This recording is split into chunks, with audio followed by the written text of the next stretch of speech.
Podium Podcast. Lo mejor está por escuchar. Hoy terminamos temporada de La Escóbula, pero lo hacemos a lo grande, con Antonio Piñero, y lo hacemos con un reto. Yo no sé si vas a ser capaz, Antonio, de cumplir lo que es.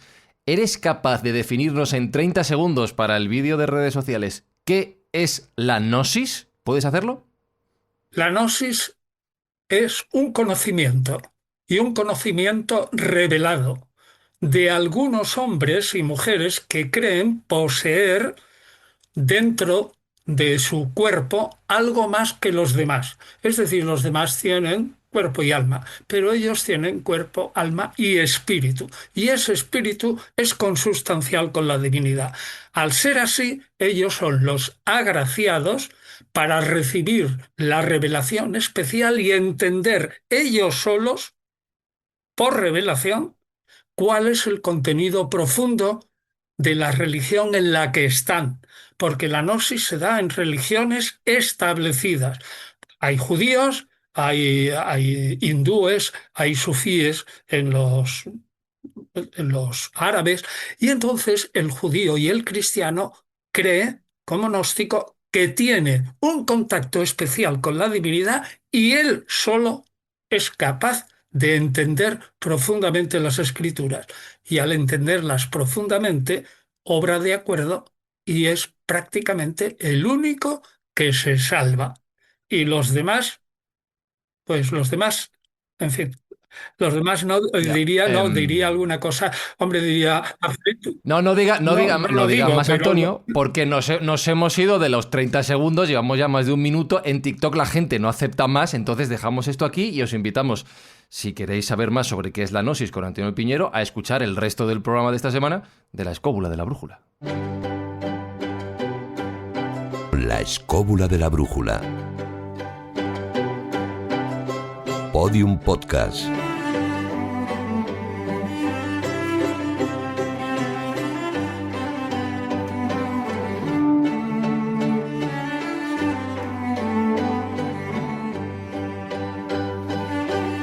Estoy triste y estoy feliz al mismo tiempo, y por varios motivos que procedo a explicar saludando a mis compañeros. David Sentinella: estoy triste porque se acaba la 13ª temporada de La Escóbula de la Brújula, pero estoy contento porque la terminamos a lo grande. Y nunca mejor dicho, a lo grande y bien alto, en cuanto a invitado y en cuanto a conocimiento. Desde luego que sí. Estoy triste, Marcos Carrasco, porque no sé dónde está Juan Ignacio Cuesta, no sé dónde está Carlos Canales, no sé si se van a conectar en algún momento, pero estoy feliz porque tengo la sensación de que estamos en una mesa echando una caña con Piñero para nosotros solos. No estés triste porque esta ocasión es increíble, es inigualable, y además es un jarro de conocimiento al que estamos deseosos de bebernos. Y yo no sé, Jesús Callejo, lo hemos intentado en 30 segundos, es complicado. ¿Tú crees que la audiencia de La Escóbula va a salir de este programa, las 2 horas o lo que dure, sabiendo qué es la gnosis y quiénes eran los gnósticos? No sé si sabrán lo que es la gnosis. Lo que sí estoy seguro es que van a salir enriquecidos con las enseñanzas de un auténtico chamán del conocimiento de la teología, que es Antonio Piñero, y por lo tanto un hombre de conocimiento. Junto a todos nosotros, Alberto Espinosa poniendo orden al sonido, y un servidor, Fran Izuzquiza, con la pregunta de no sé si sabemos qué sabemos o si no sabemos lo que no sabemos, y no sé si hoy vamos a saber lo que sabe Antonio Piñero, y no sé si Antonio Piñero va a saber que sepamos lo que es lo de la gnosis, que tiene mucho que ver con lo del saber.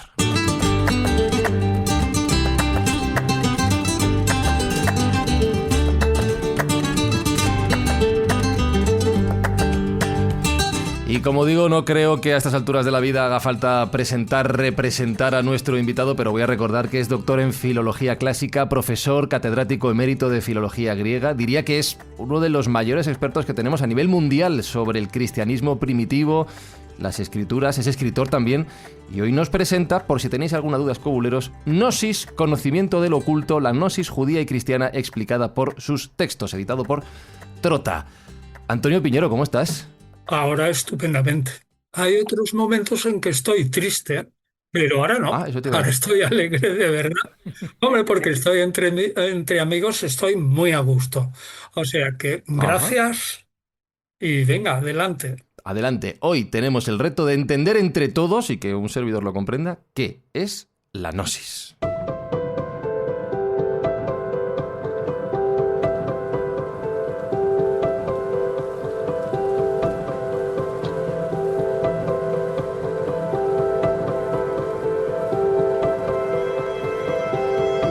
No es fácil, Jesús, ¿no? No es fácil poner el balón en juego. Ya en la introducción Antonio nos ha hablado de ese conocimiento, de un conocimiento interior, de una llama profunda en nuestro, puede decir, alma, en nuestra conciencia, cada uno lo definirá como quiera. Un conocimiento que abre las puertas a nuevas revelaciones. Estamos hablando de un asunto muy complejo y muy profundo, Jesús. Sí, para mí es un asunto clave, porque estamos hablando del conocimiento del oculto, y este conocimiento del oculto, basado en textos de hace 2000 años, nos está hablando no solo de la salvación del ser humano, nos está hablando de ciertos conocimientos filosóficos, teológicos, espirituales, pues un poco pues de eso, de verdades que nos han ocultado deliberadamente a lo largo de siglos y que afectan a la creación del universo, la creación de nuestro mundo, el papel que ocupa el ser humano en este planeta llamado Tierra. Eso sería la gnosis. Gnosis es una palabra griega que significa conocimiento. Y luego está el gnosticismo, que es ese conjunto de corrientes o de movimientos filosóficos espirituales que está basado en varios textos, que ahora lo comentaremos, y sobre todo textos que se encontraron también en Nag Hammadi en el año 1945, pero sobre todo también textos gnósticos de los primeros años del cristianismo, que nos está hablando de una teología cristiana totalmente diferente a la que nos ha llegado. Es decir, y concluyo con esto, que a lo mejor el Dios del Antiguo Testamento no es ese Dios bueno, creador que nos han dicho, sino que los gnósticos hablan que es otro Dios diferente y que forma parte de dos palabras que voy a decir y que me imagino que saldrán a lo largo de esta tertulia. Forma parte de ser un demiurgo, un creador, acompañado de unos arcontes, es decir, de unos gobernadores, de unos carceleros que en parte nos tendrían aprisionado nuestro espíritu en esta tierra, precisamente para que no conozcamos el verdadero conocimiento. Es decir, un poco el símil ese de cuando despertemos nos empezaremos a dar cuenta de que realmente nos han engañado, como iba a decir como a chinos, pobres chinos. A los chinos y a todos. A todos. Sí, además a mí me gustaría añadir que cuando estamos hablando de ese conocimiento, no estamos hablando de un conocimiento académico, de un conocimiento intelectual. Estamos hablando de un conocimiento espiritual, de un conocimiento intuitivo, de un conocimiento que viene directo, digamos, de lo divino, de lo que podríamos llamar como la verdad última, ¿no? Es ese tipo de conocimiento, el conocimiento que está por encima, incluso podríamos hablar de esa verdad con letras mayúsculas, lo que muy pocas veces se debe hablar, ¿no? Pero que se trata, cuando hablamos de la gnosis, de ese conocimiento. A ver si lo he entendido bien, Antonio, y ahora ya sí que expláyate todo lo que quieras a la hora de definir este concepto de gnosis. ¿La gnosis puede ser el conocimiento, la llama, como decía antes, que todo ser humano tiene por el mero hecho de existir, o para que todo el mundo lo entienda? De la misma manera que en la Biblia se dice en algún momento que todos tenemos un pecado original por el mismo hecho de existir, para que todo el mundo lo entienda, ¿tenemos esa llama interna, cada uno de nosotros, dependiendo de, o sea, independientemente de dónde seamos? ¿Van por ahí los tiros o la gnosis es otra cosa? No van por ahí los tiros, porque no todos tienen. Ellos no dicen llama, pero lo podrían haber dicho. Dicen sí, chispa, lo defino chispa. Yo, sí. Una chispa. Chispa divina, ¿no? Ni muchísimo una menos. Chispa divina. Lo tienen unos cuantos solos de una manera increíble. Son aquellos individuos normalmente que se sienten extranjeros en el mundo en el que viven. De alguna manera se mueven, están extraños, dice: yo no pertenezco aquí, yo tengo otra patria. No sé exactamente de dónde he venido, pero probablemente lo sabré si estoy atento. Y al sentirse extraños empiezan a reflexionar y se hacen esas preguntas básicas. ¿Quién soy yo? ¿De dónde procedo? ¿Por qué estoy aquí? ¿Qué es eso de la regeneración de mi interior?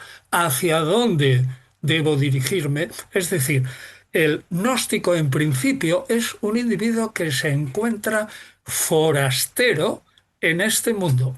De algún modo siente que no pertenece a este mundo. Y eso pasa en todas las religiones. Yo creo que sí, ¿eh? O sea, que hay gente en todas las religiones que se aparta incluso del mundo, se va por ahí, algunos se suben hasta alguna columna, se apartan, no quieren saber nada, van al desierto y empiezan a reflexionar sobre sí mismos. Y, y se preguntan, eso que decíamos antes, y realmente al principio no lo saben hasta que en algún momento tienen un chispazo interior que les ilumina y les dice, tienes que ir. Normalmente ocurre esto, a este maestro, que se llama XX, el cual te explicará por qué tú sientes esa sensación de ser extranjero aquí. Y entonces ese individuo que siente eso va al maestro que previamente hay, normalmente, es decir, al principio los maestros empiezan a sentir esa chispa por dentro ellos solos, pero normalmente encuentran gente de su misma calaña, diríamos, ¿no? Poco fuerte, ¿no? Pero gente extranjera. Y los reúnen en torno y caen en la cuenta que ellos tienen algo que los demás seres humanos no tienen. Es verdaderamente curioso. La gnosis no lo explica exactamente por qué, pero sí que dice claramente que en los seres humanos, ya sean hombres o mujeres, da igual, que van naciendo en el mundo, unos solo tienen el cuerpo de ser humano y un alma muy parecida a los animales. Y esos son, pues, gente material. Y otros tienen la Y hay chispa, otros claro. que sienten que tienen un cuerpo y un alma un tanto superior. Y eso cuando miran, y si están dentro en concreto de la religión cristiana, porque repito, la gnosis, o si no, no sé si lo he dicho antes, ese sentirse extraño suele ocurrir en gente que ya está dentro de alguna religión. Es decir, normalmente no es un individuo que ya lo sintió y se apartó del mundo. No, normalmente el gnóstico se encuentra extraño en un mundo en donde hay una religión dominante. Pero él cree, como dijo Jesús, que a él le han engañado de alguna manera. Es decir, que no le han explicado cómo es todo. Pero él sabe. De hecho, te quiero preguntar una cosa, Antonio, por definir, es que estás utilizando la palabra gnóstico y te quiero preguntar si la utilizas en referencia como poseedor de esa gnosis o como integrante del movimiento del gnosticismo, Gnóstico, si es independiente si de la esa gnosis corriente. es conocimiento, gnóstico, que es el adjetivo, podríamos definirlo perfectamente como conocedor. Él Vale, el conoce, poseedor de la gnosis. mientras que los demás no conocen. Lo curioso es de que estos individuos que se sienten tan raros, que normalmente se agrupan o entre sí o con un maestro que han sentido lo mismo, pues esta gente no son capaces de explicar por qué unos individuos, ya sean hombres o mujeres, nacen en el mundo y son materiales, es decir, tienen un cuerpo de ser humano, pero su alma es como la de un bruto. ¿Por qué otros tienen un alma un poco superior, pero bueno, a medias? ¿Y por qué otros, y él está entre ellos, tiene además del alma el espíritu? Y el maestro gnóstico le dirá, porque al principio, salvo que tú seas un maestro de los inaugurales, por ejemplo, Valentín, que se formó él solo y que pronto reunió a un grupo de discípulos. Él ciertamente lo había sentido y lo había pensado antes y fue uno de los primeros que escribió a propósito de qué era eso de sentirse extraño y de por qué. Bueno, pues normalmente es que el gnóstico sienta por dentro, en algún momento de su vida, como un chispazo. Efectivamente, sí. Y ese chispazo le aclara algunas cosas. Mira, tú eres extraño a este mundo, te sientes extranjero porque tú tienes algo que los demás no tienen. O sea, que tiene narices, ¿eh? Porque el Sí, no sí, es el vamos. excelente, el buenísimo. La gente de la calle diría, son los únicos que se consideran guays o super guays, ¿no? O al contrario, que a lo mejor se consideran extraños. Marcos, yo no sé si tú has tenido este chispazo alguna vez, el que se siente extraño, o no sé si decir peor que los demás, porque no va en el mismo camino que el resto. Va a contracorriente, Claro. es decir, mira, ahora mismo la chispa la he tenido yo oyendo a Antonio cuando acaba de decir, pues eso, que precisamente hay diversas religiones que ya tienen el agnosticismo, incluso los Upanishads son agnósticos, el hinduismo, lo que es la parte del budismo, las 4 tradiciones, la Mahayana, Theravada, Madhyamaka, etcétera, todos, incluso lo que es el sufismo. Estaban hablando precisamente de eso que tú dices y de lo que dice el gnosticismo. Incluso dicen que precisamente el gnóstico es aquel que cree que dentro de nuestro cuerpo material hay una chispa o una centella que es ese fuego absolutamente espiritual y trascendente, y que, fíjate qué coincidencia, que hay determinadas meditaciones que solamente se hicieron en los templos más recónditos y que no era para nada expandida por los maestros, que llamaban el Tonglen, que precisamente es eso, reconocer tu chispa, tu luminosidad dentro de tu pecho, que ¿sabes cómo está en la mayoría de los individuos? Está absolutamente velada, como si fuera enturbiada con humo. Entonces, todas esas enturbiada por el egocentrismo, la ignorancia, etc. Entonces, todos esos templos y esas prácticas lo que activaban, y activan, porque todo esto ahora mismo con el mindfulness se está estudiando y se está otra vez llevando a la palestra, que es decir, activar esa luz que tenemos. Bueno, a diferencia del mundo judío-cristiano, ellos dicen que todos la tenemos, y que esos individuos que tú precisamente dices, Antonio, que se sienten llamados extraños, que van a contracorriente en la sociedad y tal, es como han vislumbrado ese pequeño destello, pero que todavía su luz la tienen velada por esa ignorancia, ¿no? Entonces, ostras, es que todo coincide. Además, me hace pensar, fíjate que en esto del budismo, el emperador Ashoka, hace nada menos que 2500 o 2300 años, manda una expedición a Egipto a que enseñen todos los postulados del budismo, con lo cual es posible que hubiera una conexión entre estas filosofías y estas religiones y todo estuviera conectado. Claro. ¿No te parece? No, pero lo curioso, lo que me llama a mí la atención es que la gnosis solo se da dentro de una religión.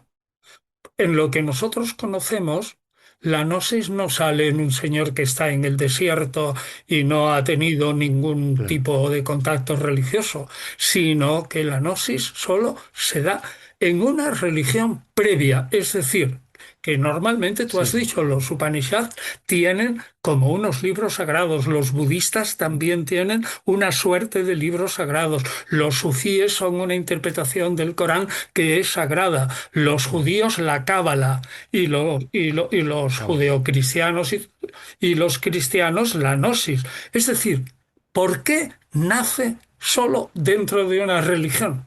Pues yo a la verdad lo he constatado, pero no he encontrado en ningún documento que explique eso. Verás, respecto al gnosticismo judeocristiano, tenemos la suerte de que han dejado relativamente pocos testimonios. Es decir, que toda la literatura gnóstica judeocristiana la tenemos. Probablemente se ha perdido, pero bueno, sin duda alguna, se han perdido muchas cosas, pero tenemos lo suficiente como para pensar que esa gente opinaban de esta u otra manera. Lo que no he encontrado en ningún maestro de los que aclaran la gnosis, ¿por qué la gnosis se da siempre dentro de una religión? Es decir, que no se da en individuos que no han oído hablar jamás de nada de eso y son solitarios, ¿no? Sino que están metidos dentro de una religión oficial y luego son los descubridores, como decía Jesús, de ciertos misterios que hay dentro de esa religión oficial o que se los han ocultado o que ellos intuyen y les han sido revelados y poco a poco van sabiendo cómo son esos misterios, pero siempre dentro de una religión. Bueno, pues no he encontrado en ningún escrito gnóstico, ningún maestro gnóstico que diga por qué la gnosis solo se da dentro de una religión. Es un hecho. Es un hecho y es así. La cábala, por ejemplo, solo se da en un judaísmo especial, ¿no? Judío. Ujú. Claro, claro. Yo creo, Antonio, que es una cuestión de que el origen viene del buscador. Es decir, si alguien no está buscando algo en su interior, si alguien no está buscando... O sea, es como regar en el desierto. Un ateo no puede ser gnóstico porque no tiene esa inquietud. No tiene esa inquietud, exactamente. Entonces yo creo que en la hipnosis aparece, ese, digamos, conocimiento espiritual aparece cuando el propio ser humano tiene un despertar de conciencia, es decir, tiene un camino, es entre comillas, un iniciado, es decir, ha iniciado su despertar, el despertar de su conciencia, ¿no? Se ha empezado a liberar de esa ilusión que puede ser el mundo material y tiende a buscar algo. Es decir, esas preguntas que tú antes has planteado, ¿no? ¿Quién soy? ¿De dónde vengo? ¿Qué hago yo aquí? Etcétera, etcétera. En el momento en el que tú te empiezas a plantear esas preguntas es cuando empieza tu búsqueda personal. Y ahí es donde puede surgir eso, lo que es la búsqueda del conocimiento espiritual, es decir, la hipnosis. Uh-huh. Permitidme, porque estamos mezclando términos que son parecidos pero pueden ser liosos. Hemos definido gnosis como esa chispa interna, esa búsqueda de un conocimiento mayor oculto. Hemos definido gnóstico como la persona que tiene esa inquietud, pero ahora voy a poner una música y te voy a preguntar después, Antonio, que nos definas qué fue el gnosticismo.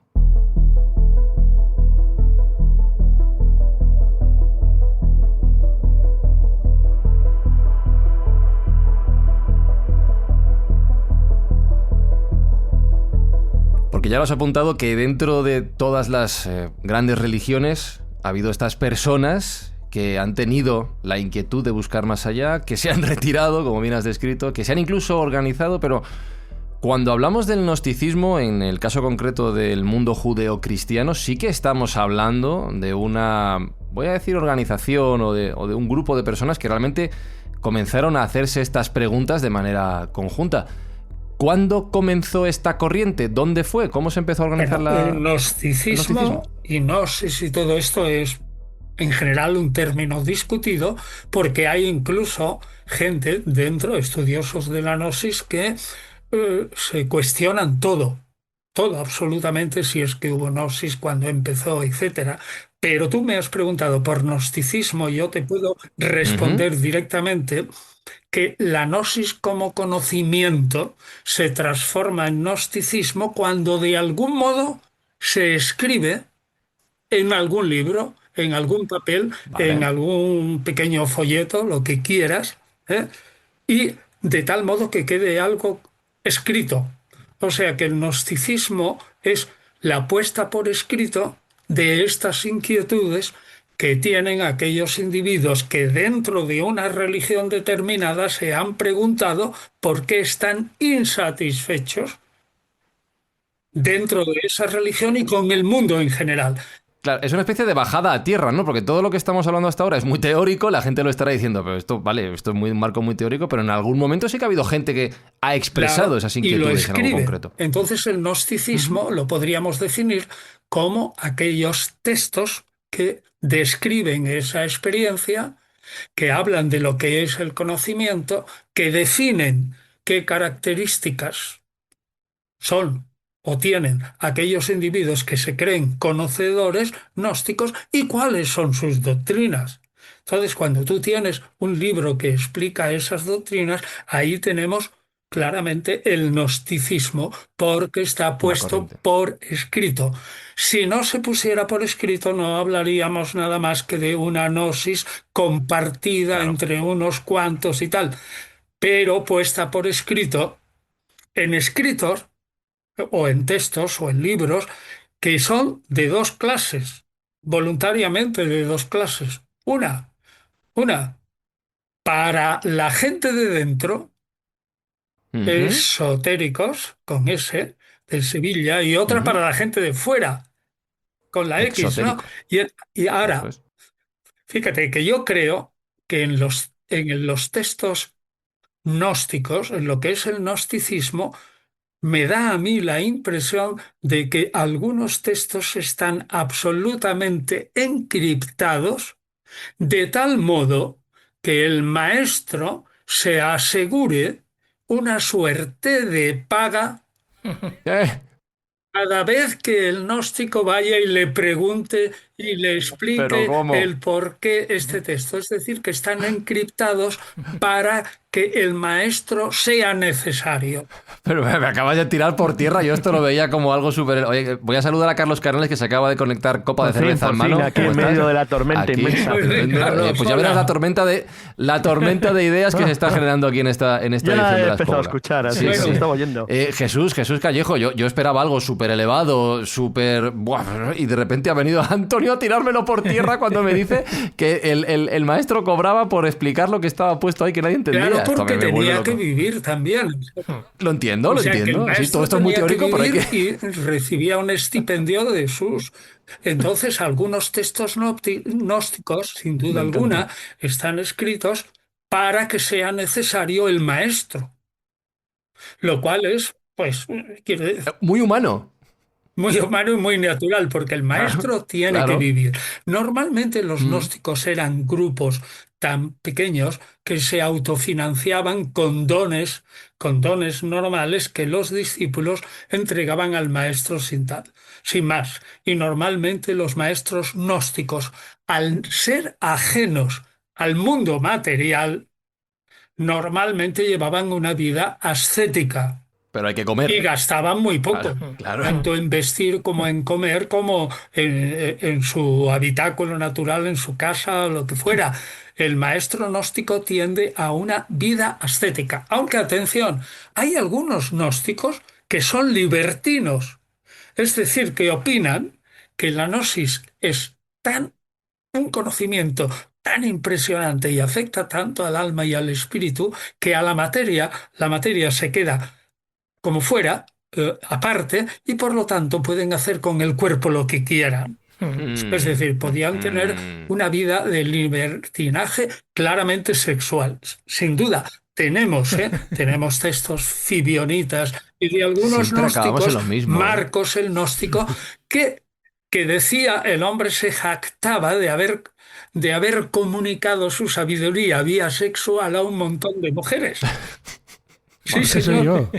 Ese eres tú, Marcos sí, el ese eres tú. gnóstico. Marcos el Marcos gnóstico. el Marcos, gnóstico. te ha Marcos tocado. hablara por Ya me alusiones. habéis desvelado, me habéis desvelado. Pues eso, hay de todo, pero la mayoría de los gnósticos vivían una vida extremadamente sencilla, modesta. A ver si es que no podían hacer otra cosa. Bueno, Que porque no también, podía que ser otra también. cosa. ¿Dónde vivían ahí en medio del desierto? Tal? O sería porque los discípulos no le daban suficiente pasta, ¿no? Y entonces Ya, vivían también, una vida también, que les daban lo modesta. suficiente, Pero pero... bueno, en realidad los grupos gnósticos no se definen con toda claridad a sí mismos, ni definen su culto claramente, ni tampoco sabemos cuáles eran esos cultos. Pues, por ejemplo, la llamada cámara nupcial.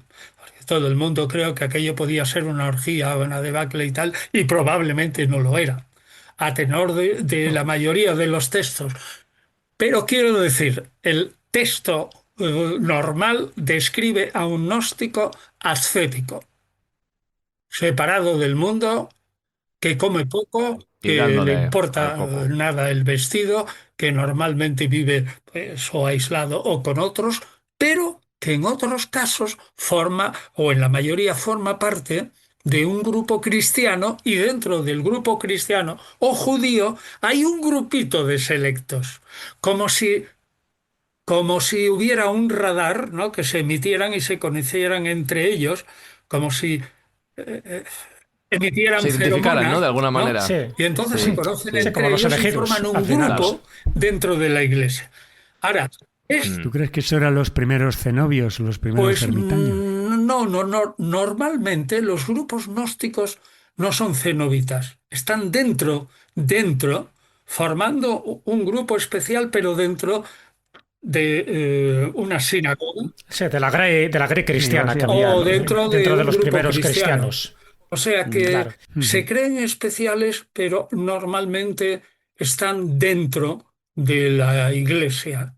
Ahora, la Iglesia en general, y eso se nota por que los antiherejes como Ireneo de León bueno, no sabemos, Hipólito de Roma, algunos dicen el Sí. pseudo Hipólito, porque Tertuliano, ¿no? esos También. Sí. escriben contra ellos y muy duramente, lo cual quiere Claro. decir que la Iglesia pensaba, o el grupo normal de los fieles, que esa gente que se creía superior eran muy peligrosos dentro del grupo. Voy a parar aquí, Antonio, porque esto me interesa mucho. Acabas de bajar desde la gnosis como concepto y de su naturaleza común en todas las religiones, en todas las inquietudes espirituales, lo has delimitado al mundo judeo-cristiano. Y Jesús, esto es importante. Al final, de alguna forma, y habla de la condición de herejía, se está contraviniendo lo que en aquel momento se estaba dando como dogma de fe, ¿no, Jesús? Esto es un problema dentro de la Iglesia. No.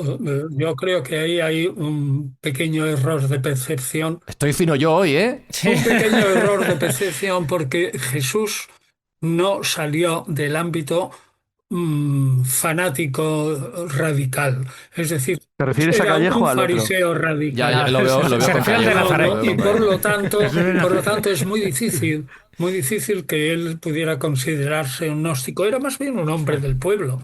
Yo no tengo por qué discutir. Ah, no, si yo no hablo de Jesús de Nazaret, hablaba de Jesús Callejo, le estaba interpelando a él, claro. Jesús Callejo Claro, a lo mejor claro. se aparta.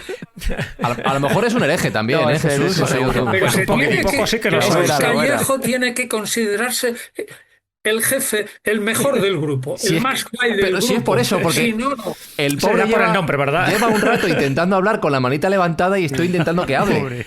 No, bueno, no, a ver, es tan interesante, ¿verdad? Que todo lo que cuenta Antonio, en fin, para mí, para descubrirse, sobre todo porque, a ver, estamos hablando de unas verdades tan profundas que no me extraña que aquellos gnósticos que consideraban que su información era privilegiada y que por lo tanto decía cosas que no sabían los demás, te sientas especial, te sientas superior. Pero eso pasaba antes y pasa ahora cuando alguien se cree que tiene un tipo de información que da sopas con onda a la teoría oficial. En aquel momento, en ese primer cristianismo, había también bastantes disensiones, había distintos grupos donde todo el mundo intentaba aportar su verdad y ya sabemos un poco la verdad de cada uno y cuál fue la que se impuso. O sea, que no me extraña que también era necesario que hubiera un maestro que al final explicara distintos arcanos que de otra Por forma cierto, serían un matiz, inexplicables. Jesús. Estos grupos que había, que es verdad que es Antonio se lo goce de memoria, estaban dirigidos muchos de ellos por gente con bastante conocimiento y bastante bien preparada. O sea, no eran ninguno Claro. analfabeto, eran gente que sabía perfectamente lo que decía. O sea, no era una panda de fanáticos taraos que aparecían por ahí, absoluto. sino que eran gente con un perfecto conocimiento. O sea, yo no sé, o sea, meto un tema, para posible debate futuro. A ver, sé que esto es reciente, que esto es una cosa que aparecía en el siglo XX como concepto, pero es el intento de rascar o buscar en los orígenes, por ejemplo, bueno, en la vinculación neoplatónica en el gnosticismo. Si eso es verdad, si eso ocurrió, que no sé cuál es tu opinión, si es verdad que, no sé, cosas como la hipóstasis, la huisia, es decir, o incluso el emiurgo, elementos neoplatónicos que entran ahí, si eso es verdad, es que, claro, había gente en todo el entorno que se movía con una enorme cultura de la época clásica, no era ningún analfabeto ninguno, era gente que sabía lo que decía. Pero me estás saltando al siglo XX ya, Carlos. No, el siglo XX es la vinculación. Vale, El vale. neoplatonismo tiene montones de contactos con la gnosis. El fundamento de la gnosis es doble. Por una parte, si son judíos y cristianos, es lo que llamamos la Biblia hebrea y el Nuevo Testamento, pero solo en textos muy determinados. Y en la Biblia hebrea también en textos muy determinados, pero para ellos los portadores de la revelación no eran solo los héroes bíblicos, sino diríamos que tenían algunos santos también. Y el santo era San Platón y San Pitágoras. Como la razón, como elementos de razón. Claro, porque Platónicos y Platón y pitagóricos, Pitágoras eran gente que eran iluminados, absolutamente iluminados, y por lo tanto sabían perfectamente cosas que ellos heredaban Apreciaban. y lo aplicaban luego a la religión. Luego, si tú estudias bien a Platón, Bueno, Pitágoras menos, realmente hablan mucho, Es un matemático, es decir, hablan sobre todo este, el gran individuo antinóstico va, Hipólito de Roma, habla mucho del pitagorismo de los gnósticos, pero yo lo veo poco. Ahora, platonismo tremendo. Es del mismo modo que si tú estudias Kabbalah y estudias antes el platonismo y el neoplatonismo, entiendes muchas cosas de la Cábala, sin duda alguna, porque es un desarrollo. Es decir, yo creo que los gnósticos tenían dos fuentes de revelación. Una era la Biblia y otra era Platón. claro, o sea, unían el mundo de su tradición y el mundo griego de lo ecúmene que le Lo rodeaba. Claro, es unían los normal, dos claro, e es lógico, lógico. interpretaban el Mm. Génesis en Sí, concreto claro. con criterios platónicos. Es decir, unían Sí, sí, lo está que claro. es Claro. la sabiduría, que luego pasa a Plotino, ¿no? Habéis hablado antes. Sí, claro, creas a Dios como un demiurgo. Claro, lo estás enlazando. Evidentemente, eso está Claro. En el Timeo Sí. de Por favor, Platón. definid demiurgo para todo el El mundo y Dios que se entienda creador, bien la joder. Pero diferencia. tenemos que Vale. explicar qué es el demiurgo, ¿no? El Exacto. demiurgo, tanto en el mundo platónico, donde la divinidad sería el uno y el bien, y el uno y el bien y Ujú.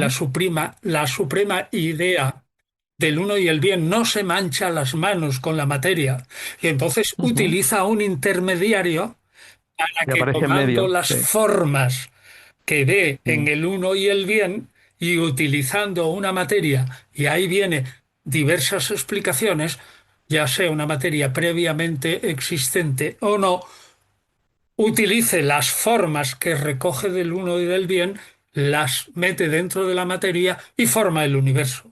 En eso, tanto los gnósticos judíos y cristianos como los neoplatónicos están totalmente de A acuerdo. ver, para Fran y para los Sí, oyentes, por favor. esto es Gracias. importante, es decir,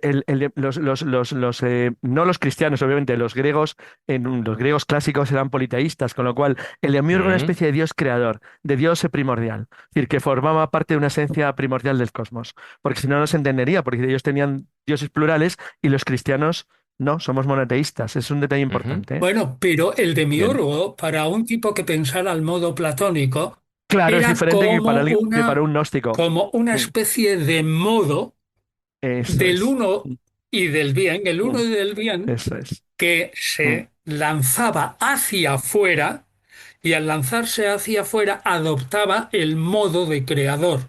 Pero es el uno y el bien. Ahora bien, los gnósticos ya claramente Ya eran cristianos en ese sentido. diferencian muy claramente entre la Mm. divinidad suprema y el Claro. demiurgo, que en la escala descendente de los seres, desde la divinidad suprema hasta lo más rastrero de la materia, hay una escala descendente de seres y el demiurgo está muy debajo, está muy debajo. Es un dios inferior. Es un dios Muy inferior. inferior, en un momento muy inferior. ¿Por qué? Porque el demiurgo está utilizando, o sea, es decir, con sus manos está tocando la... Bueno, la La gnosis, materia real. la gnosis tampoco rebaja tanto al demiurgo, porque cuando el demiurgo tiene que crear el universo, tampoco se mancha las manos, sino que utiliza unos ángeles mediadores de tal manera que la materia sean creadas por gente que dependen del demiurgo, son subalternos. Esos son los arcontes de los que hablábamos antes. Que ahora está muy de moda por el tema de la hipóstasis, de la realidad, de la existencia, del control con el mundo nuestro. Qué curioso. No sé eso, Jesús, cómo los arcontes se han llevado hacia otro camino ahora, ¿verdad? A ver, digo, para no No liar liarnos demasiado a demasiado. nuestros, para no liar demasiado a nuestros oyentes antes de entrar en estas profundidades. A mí de momento me sonáis a herejía a todos. Voy a hacer, Adelante, voy a hacer un Alonso. pequeño resumen de lo Sí. que se ha dicho hasta ahora en favor. estos 45 minutos, a ver si soy Tradúcelo. capaz. Que Jesús Tradúcelo. haga Y también hacer un una resumen pregunta. y luego yo hago Eso el mío. es. Un resumen. La hoguera, A ver, la hoguera. lo digo porque es verdad que son conceptos muy, muy profundos, para mí esenciales para entender un poco, ¿no?, el por qué estamos aquí, quién nos ha creado y cuál es nuestra misión. Pero lo que se ha dicho hasta ahora sería que vivimos en un mundo físico, Vale. que en el fondo es una especie de prisión o ilusión, creada por un demiurgo. Pero eso sí que es en algunos arcóntico lo sitios. que acabas de decir. Espera, Que en Carlos, algunos espera, sitios- Carlos, que estoy Espera, tomando espera, nota, espera, por que favor. estoy haciendo A ver. un Vamos a resumen. dejar hablar a Que Que en Jesús. algunos lugares se llama... Venga, Jesús. Dale. Digo, un poco por ir aclarando el tiro. Sí, yo te voy señalando. siguiendo. A ver. Estamos en un mundo físico, un mundo material, Sí, por sí. supuesto, y que mucha gente, los que tienen la gnosis, consideran que es una prisión y que se sienten que no es exactamente la realidad y porque ha sido creada por un demiurgo que en algunos textos gnósticos le llaman Yaldabaoth, que luego lo comentaremos, porque ya que le pongan nombres me parece muy no interesante. me líes mucho, Jesús. A Sí, ver, no, sigue. pero bueno, que es un nombre, Yaldabaoth, Sí. que sería como el gran arconte. Sí. Por otra parte, el alma humana tiene una chispa divina, Vale. que se olvida un poco de su origen y por lo tanto una vez que nosotros notamos ese chispazo uno despierta y es cuando te das cuenta, por utilizar un término cinematográfico, de que estás en Matrix. Tercero, el conocimiento, la gnosis, no se adquiere por el estudio sino más bien por una revelación interna, una especie de despertar intelectual Vale. y también espiritual. Y luego hay una serie de libros gnósticos, que es el gnosticismo, que pues, muchos de ellos es el Evangelio de María Magdalena, el Evangelio de Judas, el Evangelio de Tomás, los textos de Naz Hammadi, etcétera, ¿no? Los textos valentinianos, donde nos intentan explicar más o menos con claves no siempre entendibles lo que es el auténtico conocimiento. Por eso hace falta maestros que nos digan o nos desencriptar el Sí. mensaje oculto que a veces poseen este tipo de mensajes, que yo creo que son como demasiado oscuros o demasiado esotéricos con ese. Entonces la pregunta es, si realmente el hombre necesita despertar y no lo consigue por sus medios normales y que necesita a un maestro, el papel de Cristo, de Jesucristo o de alguna figura similar, por ejemplo, es visto no tanto como un salvador, sino como un transmisor de ese conocimiento salvador para que la gente encuentre su chispa divina. ¿Me preguntas a mí? Sí, que eres el Sí, que te sabe, pregunto, sí. Depende de qué Cristo, porque ellos distinguen dos Cristos. Uno, el Cristo que les habla a los gnósticos y los espirituales, que les transmite un conocimiento superior, y un Cristo que es inferior, que transmite conocimientos a los miembros de la Iglesia normales y corrientes. Hemos dicho que la Iglesia se compone normalmente, bueno, los brutos no van a la Iglesia, es decir, los hombres materiales y tal. Normalmente los hombres creyentes en la Iglesia están compuestos de cuerpo y alma, y nada más. Y dentro de la Iglesia hay quien está compuesto de cuerpo, alma y espíritu. Pues bien, los que tienen el conocimiento de cuerpo y alma, hay un Salvador inferior, que es el mismo Cristo, pero que adopta una figura inferior para enseñarles a aquellos que, pobrecitos, solo pueden comprender. Es decir, el miembro normal de la Iglesia cristiana, piensen en la Iglesia cristiana del siglo II o III y IV, ese no entendía estas cosas elevadas. El de ahora tampoco, ¿eh? No, es que le digo que soy yo. No que soy yo. entendía, Ese soy y yo. entonces había Claro. un Cristo que les explicaba lo elemental. Claro. Era la figura del Salvador, se duplica. Hay un Salvador como elevado, que es el que se dirige a los gnósticos, y otro Salvador que voluntariamente se abaja para que le entiendan, y esos son los cristianos corrientes. El cristiano corriente entiende lo corriente de la Biblia, del Antiguo Testamento, y lo corriente y lo normal, lo que le explican en la Iglesia del Nuevo Testamento. Pero los gnósticos entienden tanto la Biblia como el Nuevo Testamento en mucha mayor profundidad, o si quieres, en mucha mayor altura. Para esos, el Salvador adopta una figura superior, porque en el fondo el Salvador, y esto tendríamos que explicar el sistema gnóstico, el Salvador es aquel eón, entidad de la corte celestial, es decir, existe un Dios compuesto, un Dios que es uno, pero al mismo tiempo es doble, porque tiene a su pensamiento, que es como su cónyuge. Unido esa divinidad con su pensamiento, generan un hijo. Todo esto el gnóstico lo sabe porque lo que ve en la tierra es un reflejo de lo que ocurre en el cielo. Si aquí en la tierra un ser humano masculino y un ser humano femenino generan un hijo, es porque arriba el gran espíritu invisible, que es masculino, es padre, tiene un espíritu como compañero que se llama, o compañera, que se llama silencio, que es su mente, y unida su mente con él, es uno y dual, generan un hijo. Luego, detrás del hijo, y esto es importante que me dejéis hablar un poco, detrás del hijo viene la generación de una corte celestial. Esa corte celestial son entidades que genera el hijo para que el padre sea honrado y bendecido y glorificado. Pero dentro de esa corte celestial, que está constituida como corte, pero que necesita que ese gran espíritu invisible les dé la gnosis, el conocimiento de sí mismo, ocurre que una de esas entidades de la corte celestial intenta conocer al gran espíritu invisible antes de tiempo. Y al intentar conocerlo antes de tiempo comete un error y es expulsada. Ese ente, esa entidad, es expulsada de la corte celestial.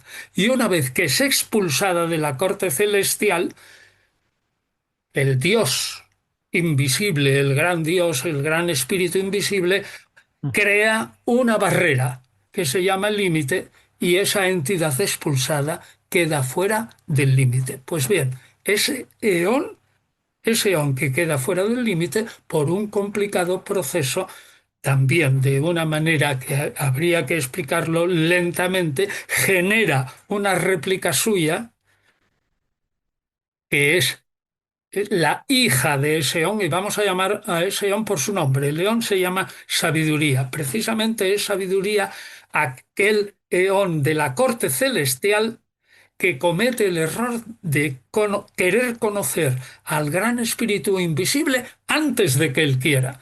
Y por eso, por ese error, es expulsado. Es expulsada.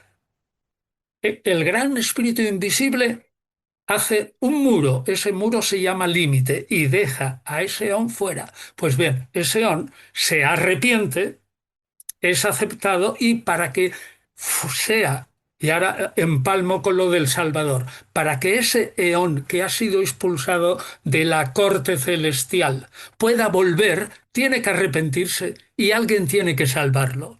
Bueno, pues eso es un eón que se llama Salvador. Eón quiere decir una entidad celestial que es creado por todos los eones y la envían como Salvador y rescata a la entidad que había cometido el error. Pues bien, ese Salvador que ha rescatado a la entidad caída, ese Salvador hará lo mismo con el ser humano cuando, a través de un proceso que habría que explicarlo, que va desde el gran espíritu invisible hasta la materia y la creación del ser humano, ese Salvador adopta dos funciones.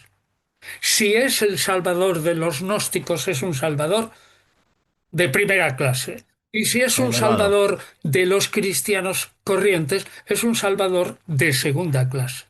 Del mismo modo que el Salvador adoptó de alguna manera también esas dos clases, una salvando al eón que había caído de la corte celestial fuera por su lapso y salva también a la hija de ese eón que se llama sabiduría pero inferior, y ese Salvador de alguna manera es un Salvador inferior, es el mismo, pero es al mismo tiempo superior para la madre e inferior para la hija. Pues bien, eso se da en la iglesia corriente. La iglesia corriente tiene gente gnóstica que tiene un Salvador de primera clase y gente Más elevado. corriente Bien. normal de abajo que tiene un Salvador de segunda clase. de andar por Claro, el casa. sistema Sí. como de clasificado que divide en función de, claro, el conocimiento es el que te permite salvarte. ¿No tiene un punto ahí que se parece a Zoroastro, a los persas? Porque te está clasificando. Totalmente. Claro, ¿no? Bueno, Sí, Claro, es sí. dual, el al final. problema, Zoroastrismo. el Eso es problema zoroastrismo puro. de esta charla es que estamos hablando de la gnosis sin haber dedicado, pongamos, 15 minutos o 20 minutos a explicar brevemente qué es el sistema gnóstico.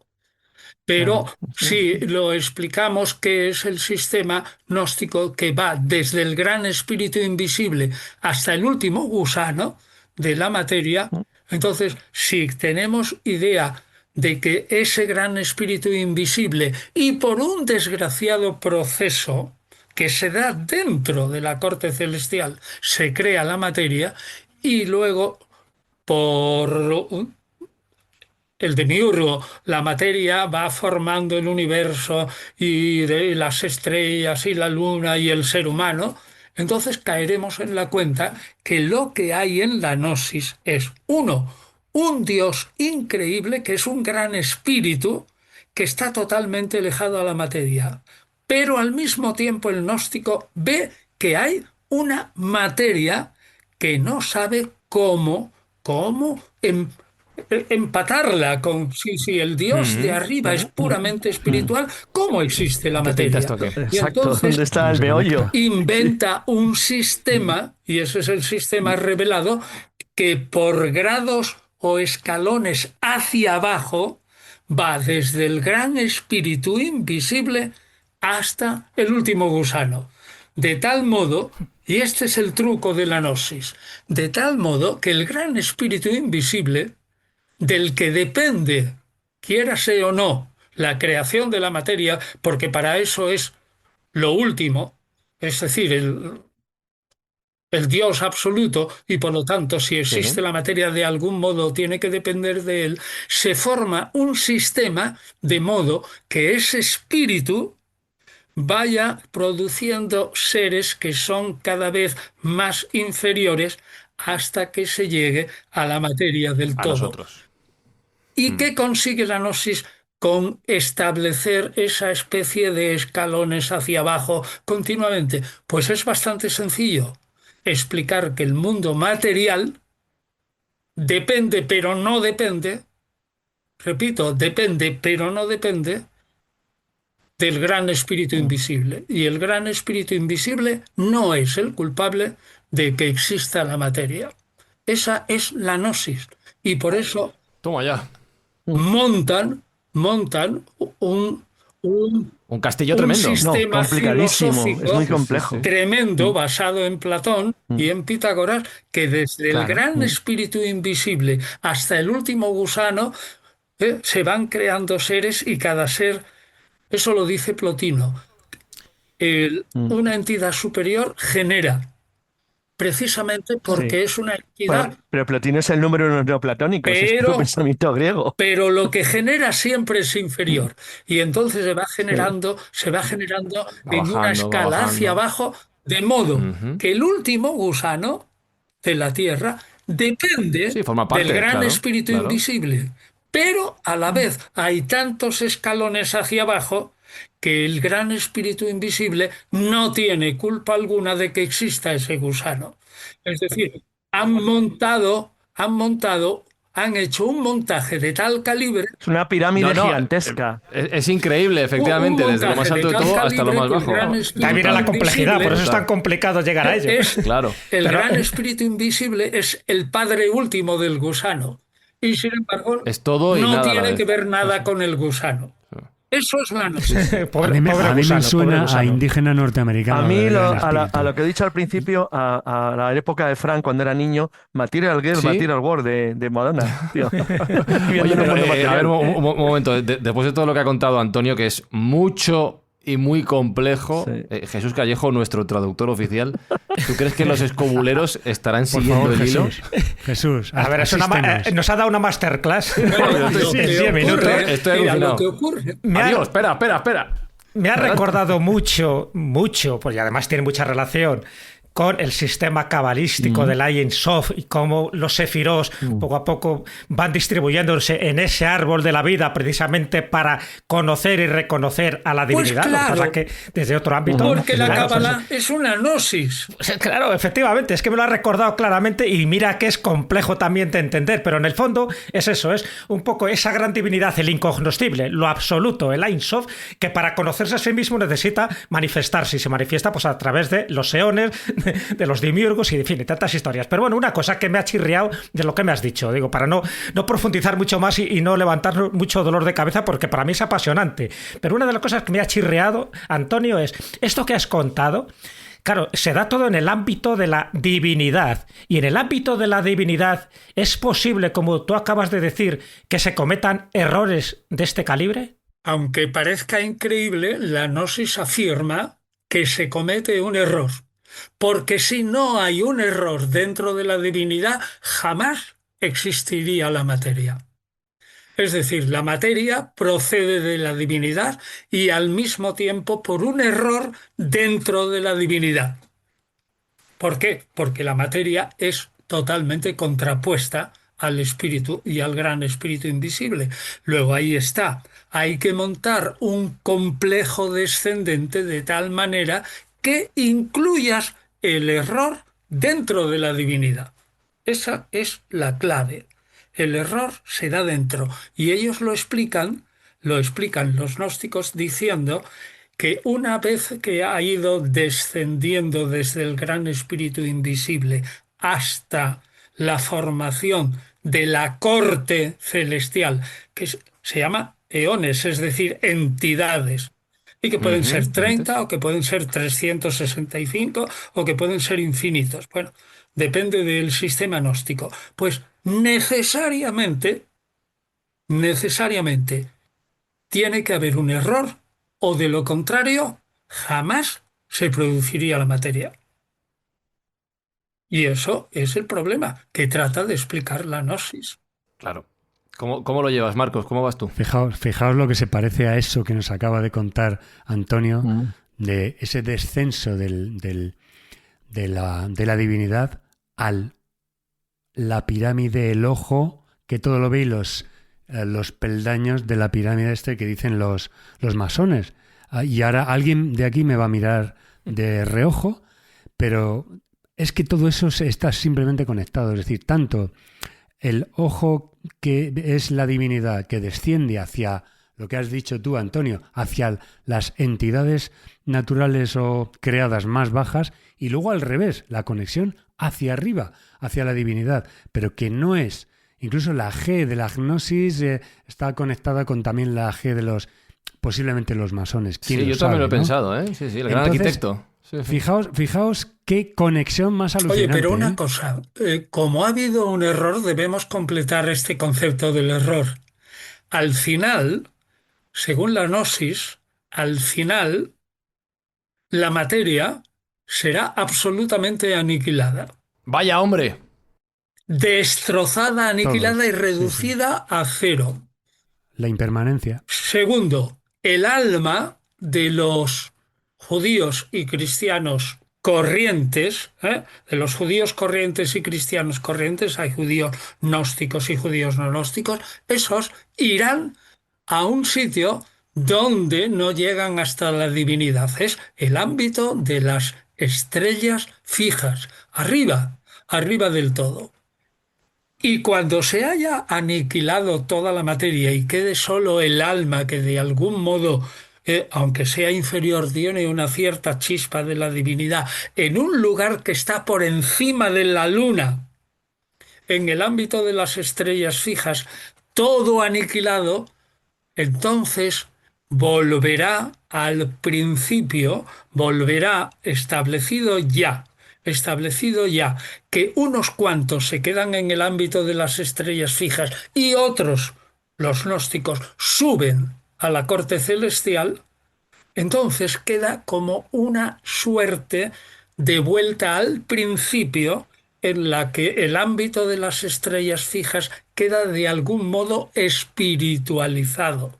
Es un ciclo eterno. espiritualizado, de tal manera que al final solo quede el mundo del espíritu. Algo del espíritu tiene algo de materia, pero está espiritualizado de tal manera, y además hay un límite, una barrera que no se pasa hacia arriba, y lo de arriba es puramente espiritual. Entonces, al final, cuando se aniquile toda la materia, casi se volverá al principio, casi.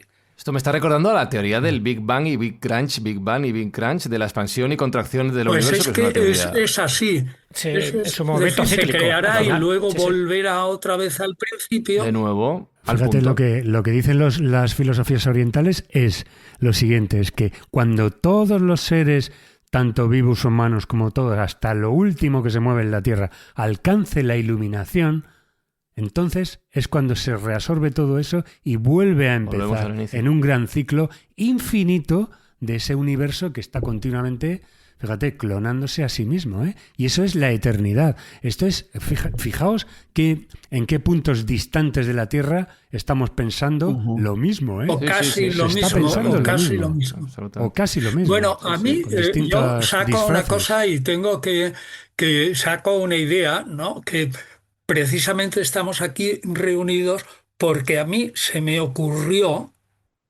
escribir el libro este de la gnosis, conocimiento de lo La oculto, metachispa. en el sentido de que yo decía así vulgarmente, esto no hay Dios que lo entienda. Entonces yo me voy como hay mucha gente que no lo entiende, me voy a empapar, ya que yo he sido el editor de la mayoría de los textos gnósticos y encima fui el editor de los libros de Montserrat, los gnósticos gredos de 1983, que fue la base de todo. Son 2 libros pequeñitos donde está tanto Hipólito de Roma como Ireneo de León, y ahí está. Ah, sí. Son libros muy antiguos, de 1983, pero que son básicos.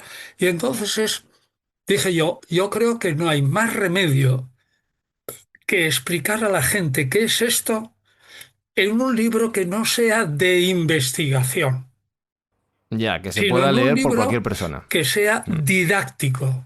Y que, Pues mira, ahora que dices esto, Antonio, es que llevamos 1 hora justo de programa, quiero hacer un parón para que respiremos, para que todos asimilemos lo que has explicado, que está muy bien contado, muy bien bajado a tierra.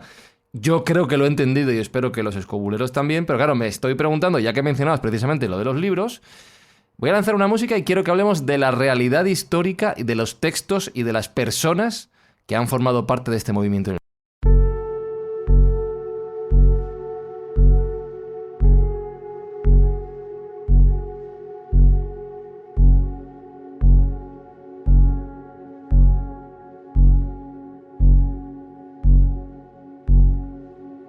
Porque Jesús, y cuando digo Jesús específico, digo Jesús Callejo, no Jesús de Nazaret. Yo me pongo en la piel de uno de los primeros papas, líderes de la iglesia, del protocristianismo. A mí me viene Antonio, me explica todo esto, como acaba de hacer ahora en la primera hora de la escóbula, y yo ya estoy preparando, estoy pidiendo un mechero, voy cortando leña, voy colocando un palo y Antonio dentro. O sea, esto tenía que ser mal visto en algunos momentos de la historia, toda esta explicación, una herejía pura y dura. Hombre, estuvo mal visto, de hecho se consideró movimientos heréticos, Claro. y de hecho por eso hubo tantos escritores antinósticos como los que acaba de comentar antes Antonio, ¿no? Entre ellos, pues, Tertuliano, Ireneo de León y tantos, que sabíamos un poco del gnosticismo por sus antagonistas, ¿no? Hasta que empezaron a aparecer este tipo de evangelios gnósticos y escrituras gnósticas, donde se nos ocultó de una forma deliberada este tipo de información. Fíjate, este programa está en consonancia con otro que hicimos hace poco sobre Judas. Y en ese programa que hablamos de Judas con Óscar Fábrega, que le conoce muy bien Antonio Piñero, si os acordáis, hablamos de el Evangelio apócrifo de Judas, que está más o menos fechado en el siglo II, es decir, que es uno de los evangelios de ese cristianismo primitivo.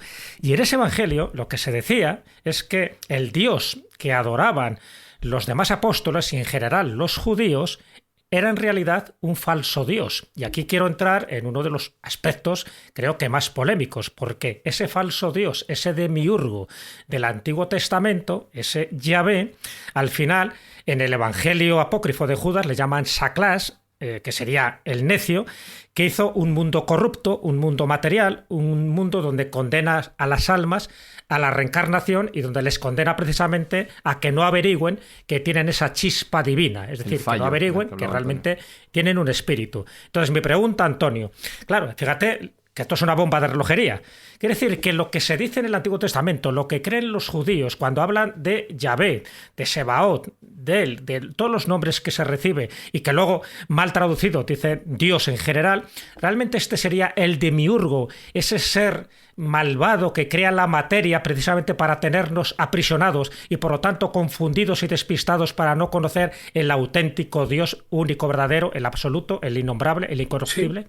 Sí. Es así, sin duda alguna. Claro.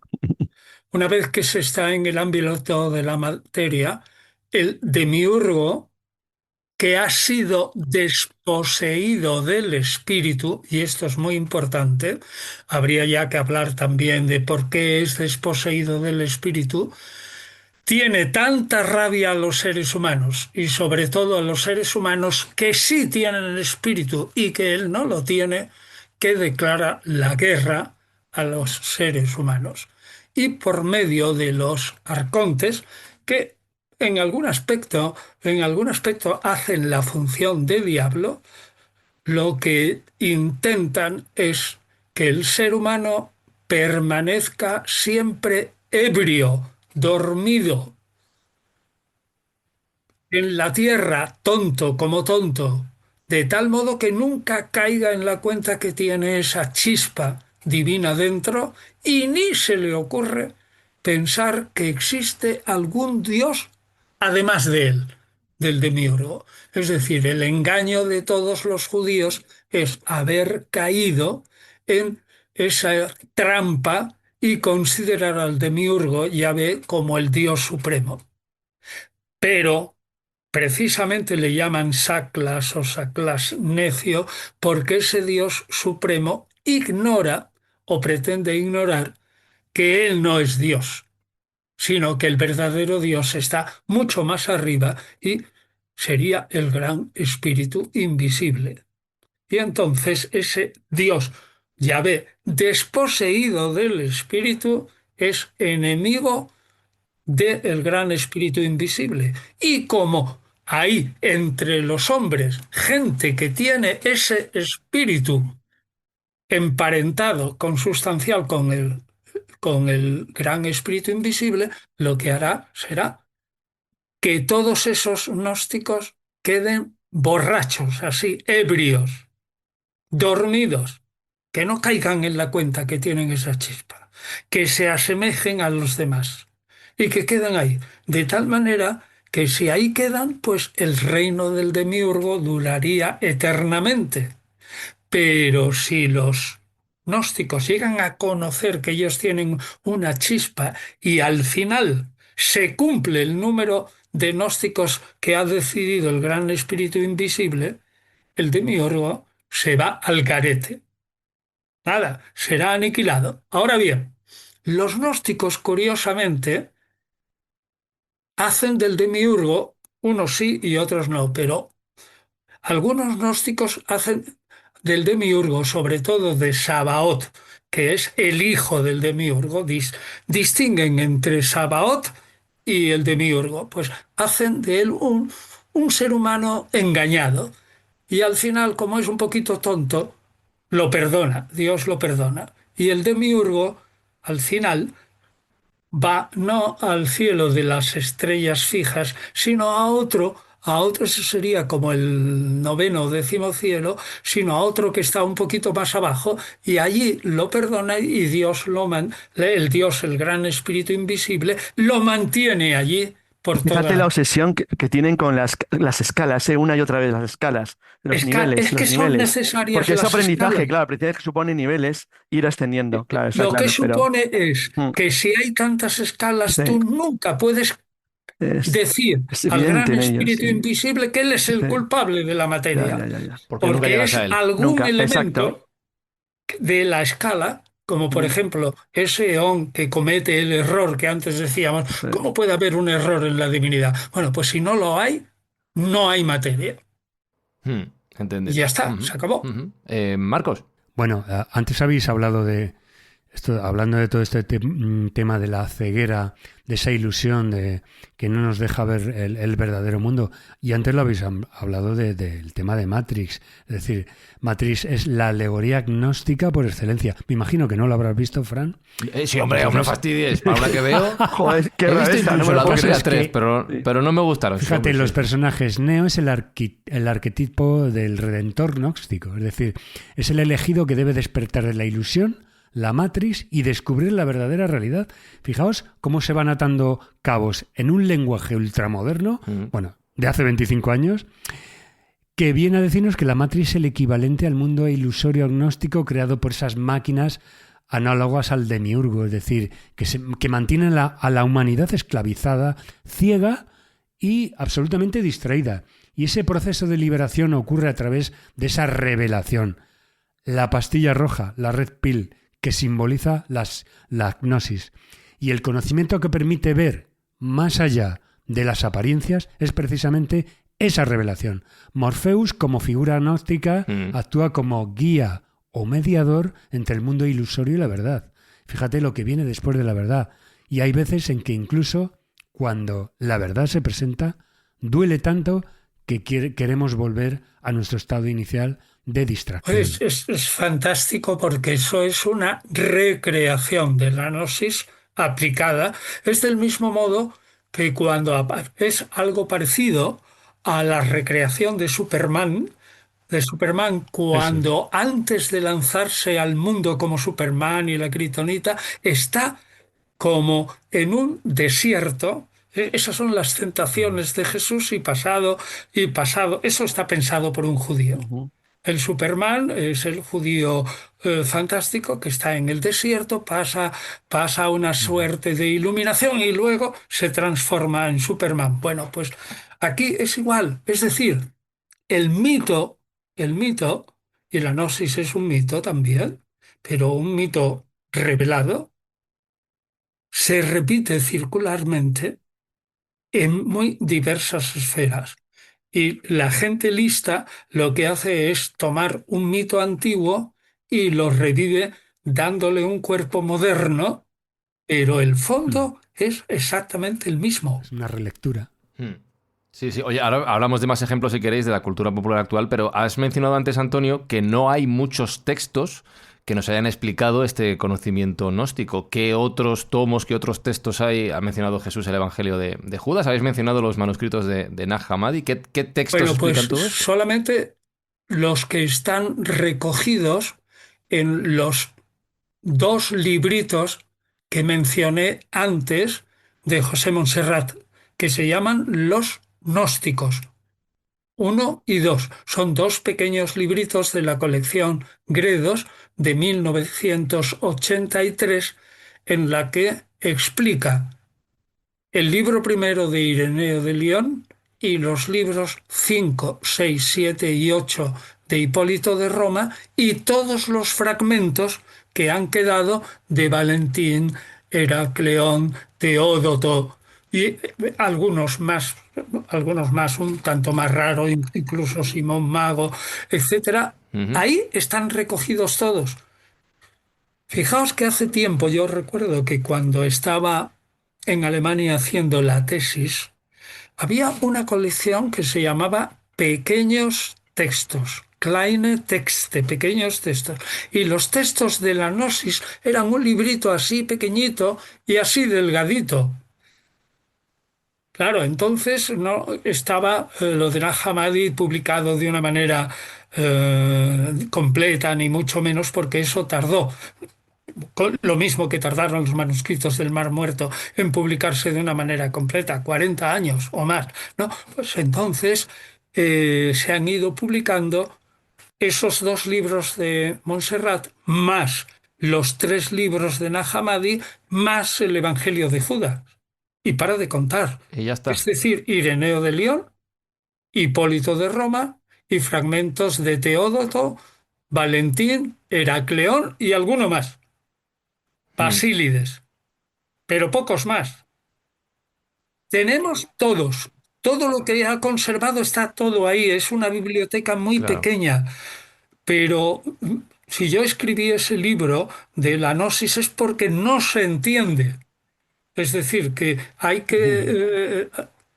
Hay que que tener bajarlo, una hay que guía para Claro, entenderlo. claro, Y para claro. entenderlo, yo dividí ese pensamiento en 122 capítulos y fui Ujú. explicando por 122 capítulos desde arriba hasta abajo, formando todo un sistema. Claro.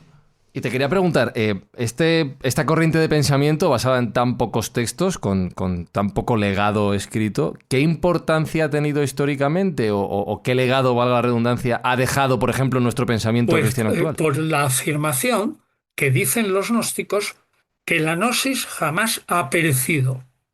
Es decir, aparentemente en el siglo V la gnosis quedó sumida en el olvido. Siglo V, luego siglo VI, VII, pero luego vino el movimiento de los bogomilos y después Sí, los pero los cátaros. cátaros, esos bogomilos, como fueron prácticamente liquidados, la verdad es que lo dañó Y mucho, a ¿eh? partir de ahí Eh, empezó otra vez la gnosis eh. unida también a la cábala y ya renovada en el mundo moderno por personajes gnósticos que yo creo que los más conocidos son los de la New Age y toda esa gente, ¿no? Mm. Que se dicen herederos de los gnósticos antiguos, pero yo creo que no son verdaderos, bueno, son herederos de la idea general, pero han inventado y evolucionado mucho por su parte, ¿no? Justamente eso es también una de las finalidades del libro, Gnosis, conocimiento del oculto, que se comparen los movimientos gnósticos modernos con los gnósticos antiguos hasta el siglo IV, que luego se para, ¿no? Luego ya no hay, hasta los cátaros, bogomilos y Pero ¿tú no cátaros. piensas que después del aniquilamiento cátaro en el siglo XIII, todo lo que hay actualmente del gnosticismo son recreaciones, o sea, reconstrucción posterior ya de la época moderna? De alguna Por lo idea menos de manera gnóstica. intelectual, me refiero, ya no con continuidad ideológica transmitida, es decir, a través de lo que es una Sí, escuela o un grupo, sino que se reconstruye en base a un elemento intelectual, es decir, que busca recoger el pasado. probablemente es porque esa percepción del ser humano que se siente ajeno a este mundo continúa siempre. Ya, claro, está claro, Y, siempre queda en algún y- grupo. y esa Mm. gente del grupo ha tenido conocimiento por medio, por ejemplo, de la gnosis judía y Eh, los libros esotéricos y la cábala, ha mm. tenido conocimiento de una manera oculta de el pensamiento gnóstico. O bueno, o no Ha oculta, seguido la simplemente cábala. intelectual, a base del estudio, el conocimiento y el redescubrimiento. Es decir, joder, qué curioso eso que se estudiaba, cómo forma parte de nuestras fuentes, cómo se perdió. Bien, También. y Mm. los teósofos Claro, en el siglo XIX, modernos Blavatsky en también adelante, cuando recuperan parte de la tradición. de la gnosis, ¿no? Claro, sí. Es decir, que sí que hay una línea Sí, continua, sí, sí. pero a mí me parece que los gnósticos absolutamente modernos no tienen ni idea Claro. de cómo es la gnosis Yo antigua. estoy de acuerdo contigo, creo que se perdió, tal y como es, sí, sí. Porque yo creo que hay una mezcla. Yo creo que Mm, se ha mezclado esa gnosis mm, tradicional, antigua, esa mm. gnosis eterna, ¿no? Se ha mezclado, pues eso, con alquimia, con astrología, con Sí, meditación, con cristianismo místico. Se ha hecho un Estoy de totum acuerdo. revolutum, un poco esa gnosis de Samuel Aumbeor, que tú Mm, conocerás, que intentó un poco, pues eso, hacer mm, un reciclaje moderno dentro de la New Age de lo que es el gnosticismo, pero muchas veces derivándose a otro tipo de asuntos, a veces incluso más mercantilistas, porque la auténtica gnosis, evidentemente, no tiene que ver con el materialismo, todo lo contrario. Y sin embargo, yo creo que muchas veces se ha caído en este tipo de grupos esotéricos que al final te cobran por obtener la auténtica gnosis, lo cual no deja de ser una especie de contradicción. me parece bien. Yo creo que pasa como con los mitos. Queda un subconsciente del mito o un semiconsciente, aun en épocas que aparentemente son incultas, pero los mitos van reviviendo continuamente, ¿no? Y Sí, llegamos luego al sí, sí, siglo XVIII, sí. XIX. Es más, los mitos reviven hasta cierto punto en los cuentos populares, ¿no? Claro. Ciertos elementos de los mitos en los cuentos. Y entonces va siguiendo su línea subterránea, pero al mismo tiempo florece en algún momento, aparece en la tierra, vuelve otra vez a meterse como el Guadiana y luego vuelve a salir y va permeando todos los siglos hasta ahora. El movimiento gnóstico no muere, no muere, Ujú. se duerme y aparece 200 o 300 años más tarde, después del siglo V, cuando ya no tenemos más testimonios, aparece otra vez y hasta hoy. Claro, Es decir, y precisamente. no parará, no parará porque hoy tenemos la posibilidad, si es que no nos cae un putinazo encima o cualquier cosa, Dale tiempo. alguna cosa de esas encima, pues tenemos la posibilidad de volver continuamente a los textos antiguos y recrear una y otra vez las mismas ideas, gente genial también, que con esas ideas antiguas son capaces de hacer creaciones modernas. Precisamente estoy de acuerdo con toda esta parte que se estaba comentando sobre que más allá de que durante el siglo quinto o más tarde pues desapareciera aparentemente, no, sí que en la actualidad hay un resurgir, sobre todo en todo lo que es la cultura contemporánea, de lo que es ese conocimiento gnóstico. Y ese resurgir, lo que pasa es que no es tanto como dentro de lo que podría ser, digamos, acuñado en esa terminología, sino que aparece en muchas corrientes modernas de espiritualidad, en psicología, en esoterismo, como estábamos comentando, ¿no? Incluso en todo lo que son las corrientes de autoayuda. Todos hemos escuchado esas cosas de la verdad está en ti, o despierta tu divinidad interior, ¿no? O eres más que en este mundo, etcétera. Hay un montón de estas frases que se vienen utilizando en la actualidad, ¿no? Y en definitiva lo que nos están diciendo es eso, que ese conocimiento interior que tenemos en real es como nuestro camino de liberación, y que, por ejemplo, que el mundo exterior, como ocurre en Matrix, ¿no? Que ese mundo material es ilusorio, es nuestra prisión, que no es el mundo real, ¿no? Que la verdad está detrás de todas esas apariencias, la verdad está oculta, ¿no? O que, por ejemplo, lo que ya apuntábamos al principio, ¿no? Que esa chispa divina que tenemos, que tiene todo ser humano, pues tiene que ser despertada, ¿no? Eso hoy en día es lo que podríamos llamar un gnosticismo contemporáneo, que está apuntado en un montón de materias, pues coetáneas, ¿no? De nuestro día a día, ¿no? Pero que incluso, bueno, también se ha comentado dentro de lo que es este misticismo moderno, o de lo que es la New Age, ¿no? Se viene todas estas experiencias en la búsqueda del yo interior, se utilizan para la canalización, para lo que se llama la iluminación interior, para conseguir esa intuición profunda, etcétera, etcétera, ¿no? Y todo eso se ha visto reflejado ya no solo es en todas estas culturas, sino también en todo lo que es la cultura popular, valga la redundancia, no tanto en el cine, en la literatura, en el arte, como hemos visto como en Matrix, ¿no? Por poner un ejemplo claro de ello, ¿no? Pero también hay en otras películas, yo que sé, en Blade Runner, etcétera, etcétera. Hay un montón, de hecho, por ejemplo, en Star Wars también se utilizan, ¿no? Los mitos de la caída, del despertar espiritual, de incluso lo que podía ser esa lucha contra los sistemas opresores, ¿no? Entonces, en definitiva, yo creo que, como estamos apuntando, este gnosticismo es, no sé si utilizar el término eterno, pero sí que es tan actual ahora como podía ser en el siglo segundo o tercero. Pero hay una diferencia, David. Es que en el siglo segundo y tercero y primero, los gnósticos eran muy pocos. Mientras que ahora, tú lo has dicho claro, todo el mundo tiene la chispa. Eso va Pero no es con la consciente de gnosis ella. antigua. En la gnosis antigua no todo el mundo tiene la chispa, sino unos pocos.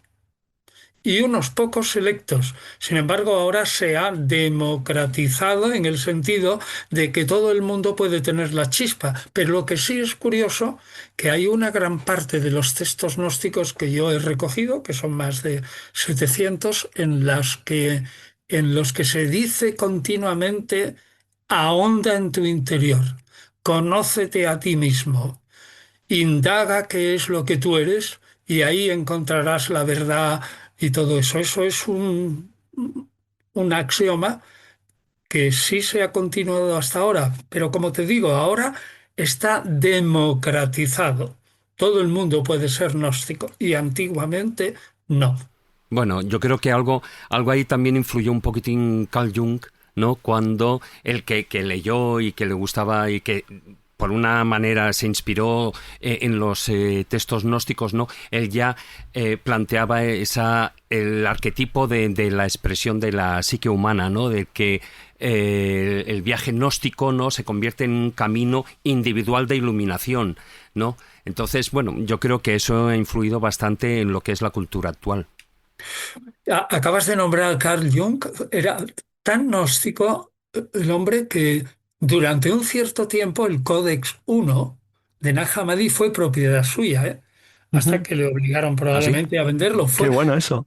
El Codex Jung, sí, sí, fue propiedad Eso es suya. curioso, sí, sí. Claro, ahora está en el Cairo. Claro, tuvo que venderlo porque eso era un bien nacional egipcio, ¿no? Pero lo tuvo Carl Jung, sin duda alguna. Y él, efectivamente, yo creo que entendía, me da la impresión, porque mi conocimiento sobre él es superficial, pero que indagaba en su labor psiquiátrica vía gnosis, ¿no? Intentando que el ser humano encontrara dentro de sí mismo la solución a la inmensa mayoría de los problemas psíquicos que tenía, ¿no? Sí, Él sí. era un hombre, yo creo que profundamente imbuido de la gnosis, sin duda alguna. Sí, yo creo que era un hombre de conocimiento, a diferencia de Freud. Carl Gustav Jung sabía muy bien lo que era esa otra realidad, ese otro conocimiento oculto, y por eso al final se llevaron tan mal unos y otros. Pero bueno, ya que estamos hablando de autores modernos, incluso estamos haciendo referencia a películas donde, bueno, de una forma o de otra, de una manera muy divulgativa, muy popular, pues bueno, ponen un poco esa chispa, ¿no? Para que la gente se dé cuenta que a lo mejor este mundo material que vivimos es ilusorio. Se ha dicho Matrix, pero está Blade Runner, el show de Truman, Dark City. Yo creo que son películas que reflejan muy bien un poco esa doble realidad y esa dualidad de la que hablaban también los gnósticos, de los que hablaban los mogovilos y los que hablaban los cátaros, que por cierto al final también se consideró una herejía. Pero voy a citar a un autor que conoce muy bien Carlos Canales y que tuvo una revelación en el año 1974, que según él se le apareció ni más ni menos que un gnóstico de ese cristianismo primitivo llamado Tomás, y que le revela verdades ocultas. Me refiero a Philip K. Dick. Joder, qué buena, pero Philip es que K. lo de Dick. K. Dick, bueno, acaba, y luego cuento. Cuento, y No, luego no. añades. Philip K. Dick, aparte, en fin, de todas sus obras que conocemos, como El hombre en el castillo, en fin, y por supuesto, pues el texto que da origen a Blade Runner, todo esto. Pero él tiene una obra que se llama Exégesis, no demasiado conocida, de hecho se ha publicado al castellano hace relativamente poco, donde lo que cuenta es exactamente lo mismo que contaría un gnóstico del siglo II después de Cristo. Él habla perfectamente de que este mundo ha sido creado por un demiurgo ciego y cruel. Él lo llama Yaldabaoth, Samael, que por cierto también lo llaman así los gnósticos originales, que él habla de que este sistema está controlado por los arcontes, que los arcontes además de gobernadores serían un poco como los carceleros, para mantener a la humanidad dormida, impidiendo que despierta la verdad. Incluso va más lejos. Dice que estos arcontes son fuerzas oscuras, son burocráticas, son mecánicas que se encargan de mantener en un sistema falso de creencias. Y estos arcontes no serían personas de carne y hueso, serían gobiernos opresivos, corporaciones, agencias de control, falsas religiones, etcétera, etcétera. ¿Conoces la obra de Philip K. Dick? ¿Estás de acuerdo que realmente pudo tener una revelación y lo que él cuenta es auténtica gnosis? Un comentario solo antes de que responda, porque como es un añadido. Es que el convencimiento suyo de que él vivía en el siglo I, que era un cristiano que vivía en el siglo I y que estaba influido, él dice que su vida se divide en dos: la que vive como Tomás, cristiano perseguido por los romanos, y la que vive, bueno, en la que vive en su mundo americano del siglo XX, donde estaba todo el puñetero día drogado. O sea que por otro lado tampoco es que estuviera muy estable. Pero lo increíble es que la cosmogonía que él crea, Pero es que lo que cuenta es claro, exactamente igual. es que lo la que cuenta, me proyecta al refiero. siglo XXI de una manera perfecta. Porque lo que acabas de decir de los arcontes, que es una de las primeras versiones modernas, luego muy copiadas, sobre la estructura arcóntica de un mundo intermedio que nos bloquea en el camino hacia vamos a llamarlo, Antonio lo ha llamado como luz, bueno, fuente primordial, como queramos llamarlo, la divinidad que tenemos Sí. todos nosotros como parte de la fuente original. Él dice que el elemento que se interpone entre nosotros, que es el mundo para el arcóntico, de los seres arcontes, eso sí que es muy parecido al mundo gnóstico. Lo mete en medio y le queda muy, muy parecido. Y yo no creo que Philip K. Dick fuera un gran conocedor de los gnósticos. ¿No? ¿Tú crees que no tuvo que leer No lo algo? sé, es posible, un tío cultísimo, pero no lo Ten en sé. Es que sería por Ten en revelación, cuenta ojo. que los Él textos dice que eso gnósticos es una están revelación. traducidos al No, inglés sí, estoy seguro, pero es desde que el no sé, principio. sí, no sé, era tan raro, era un tío tan raro, pero es verdad que es como si él hubiera conectado de alguna manera con un mundo primigenio del cristianismo del siglo I, que le hace una especie como de revelación convencida, y cuando él se autosupone que es Tomás, de verdad que es alucinante lo que él va escribiendo, porque él lo lleva a la ciencia ficción, o sea, lo construye como una fantasía, pero es una fantasía realmente rara, la verdad, es que es muy No, pero curioso, sí. ya te digo, pero tiene que ver con sus revelaciones que ocurren justo por eso especificado, en marzo Sí, de él dice 3, no, en 1974. marzo no, dice 3 de febrero del 74, hace 321974, hace un número basado en sus visiones repetitivas. Es una cosa muy, muy extraña, sí, es verdad. Bueno, pues, y claro, que te diga que el demiurgo es el Eso constructor es. de este mundo, pero que no es el dios verdadero, que es un dios loco y además un idiota cósmico, dice así con esas palabras, hombre, o bien ha leído muchísimo gnosticismo, o bien es verdad que alguien le ha revelado este tipo de verdades ocultas. Ha tenido que leerlo. Nadie creo que le revele todas esas cosas. Si eso No. viene de una serie de lecturas de gente, sospecho yo no estoy metido en este Tal- mundo, pero como el mundo gnóstico ha sido copiado sí. continuamente, no es extraño que en libros por ¿Tú ahí crees que ha sido tan copiado de verdad? ¿De verdad? que sí, Yo creo que ha exige sido mucho copiado nivel. Claro. continuamente, entonces es posible que Mm, alguien haya leído mm, eso mismo que estáis diciendo sin que nombre la palabra gnosis, gnóstico, judío, siglo I, siglo II. Qué curioso, sí. Yo diría que es que la gnosis, como otros sistemas, son verdades humanas elementales. Ya. Yo creo de todas maneras que el gnosticismo actual, lo que podríamos llamar como un neognosticismo, no es exactamente ese gnosticismo del que hemos estado hablando a lo largo del programa, de ese gnosticismo primitivo, el auténtico, para que nos entendamos, ¿no? Sino que es el anterior mucho más complejo. Hoy en día estamos, bueno, pues con frases, lo que decían, ¿no? Lo de reconecta con tu yo interior, la reconexión con la fuente, etcétera, etcétera. Todo ese tipo de cosas, más allá de lo que estáis comentando, ¿no? De esa creencia en la dualidad, ¿no? Del Dios supremo versus del miurgo, ¿no? Del Dios bueno y el Dios que no es tan bueno, ¿no? Yo creo que el neognosticismo es más simbólico, ¿no? Es un poquitín como más de ir por casa, ¿no? Por ejemplo, en el gnosticismo antiguo, lo que se planteaba es que el alma estaba atrapada en este mundo. Y hoy en día, por ejemplo, ya no se habla de este mundo, se habla de que el alma está atrapada en estructuras sociales, en estructuras mentales, que está atrapado con la tecnología, etcétera, etcétera. O yo qué sé, por ejemplo, antes se planteaba que la gnosis o el conocimiento, o bueno, la hipnosis nos liberaba, ¿no? Y hoy en día ya no es eso. Hoy en día el planteamiento, el discurso es el que se dice, no, es el despertar interior, o que es la expansión de conciencia lo que nos libera. Es decir, yo creo que más allá de la terminología hay un cambio, ¿no? Hay un gnosticismo moderno, un neognosticismo, incluso yo que sé, hasta con la figura del propio Jesús, ¿no?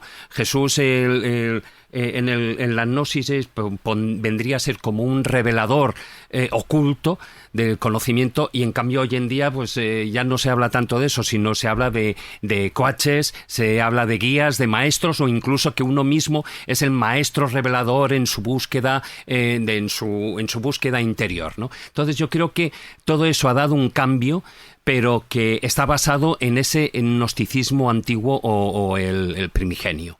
David, una cosa que lo que has dicho es interesante respecto al cuarto evangelio. El cuarto evangelio, el de Juan, ahí sí que tenemos un revelador gnóstico, que viene de arriba, desciende, revela y asciende. Que es Jesús. Y es Jesús, es el Exacto. primer libro gnóstico que hay en la historia no tenemos otro, que es el Evangelio de Juan, y tiene todas las características del revelador gnóstico. O sea que eso es muy antiguo, solamente con que reflexionaran con el Jesús del Evangelio del cuarto Evangelio ya tendrían bastantes elementos de la gnosis antigua, que es sin duda, el primer escrito protonóstico es sin duda el Evangelio de Juan. Y ahí hay mucho de ese Jesús revelador tal cual, tal cual. No sé si a base, hay mucha gente muy inteligente que con pocos elementos que les des son capaces de elaborar gran cantidad de elementos a su vez nuevos, con cosas que él van tomando, ellos o él van, o ella van tomando de su vida. Pues yo creo que si alguien reflexiona o hubiese reflexionado sobre el Evangelio de Juan a fondo, hubiera llegado al Redentor gnóstico con cierta facilidad, creo.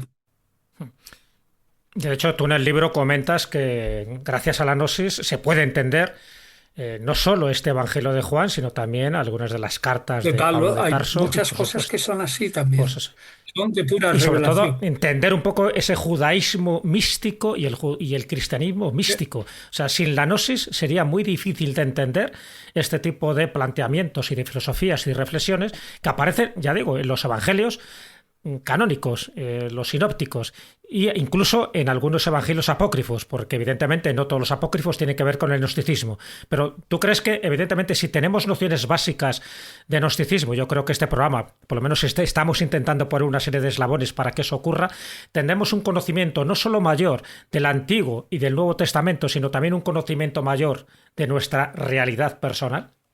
Bueno, yo creo que sí, aunque desde, no sé, me tocas ahí una fibra sensible, porque yo soy un escéptico redomado y muchas veces cuando me pongo a intentar bucear en mi interior, me aburro de mí mismo.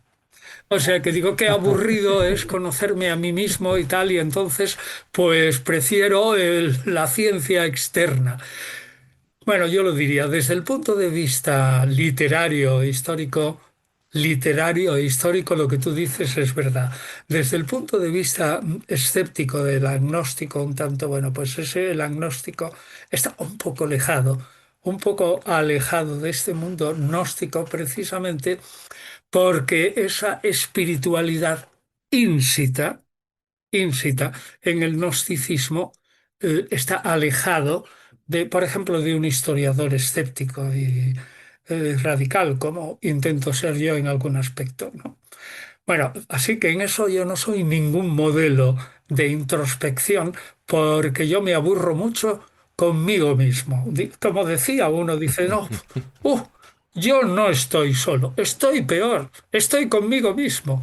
Y entonces yo procuro a veces no introspeccionarme porque digo, qué jaleo hay aquí y tal, y procuro evadirme en algún aspecto, claro, no en la ciencia, pero en mí mismo me intento evadir hacia el exterior.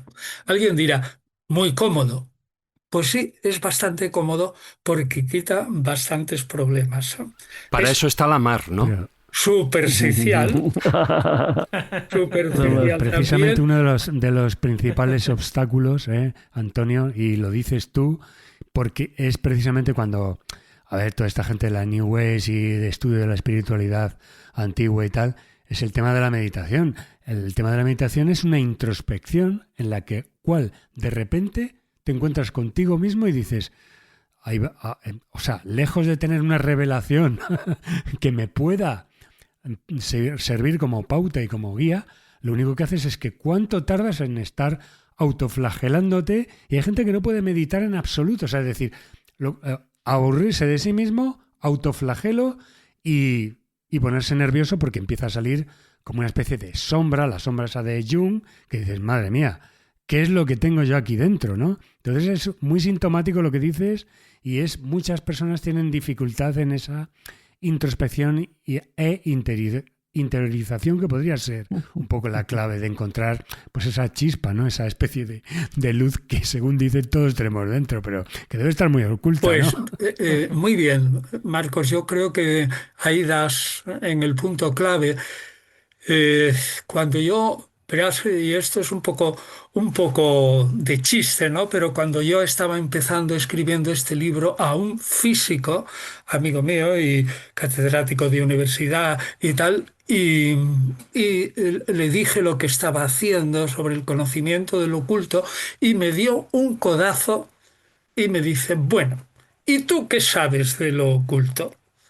Y yo le dije, yo del oculto no tengo ni idea, pero sin embargo sé de algunos que creían que sí sabían del oculto, y entonces me voy a poner a describir a esos que creía que sí sabían de lo oculto, pero yo me mantuve a distancia un poco, ¿eh?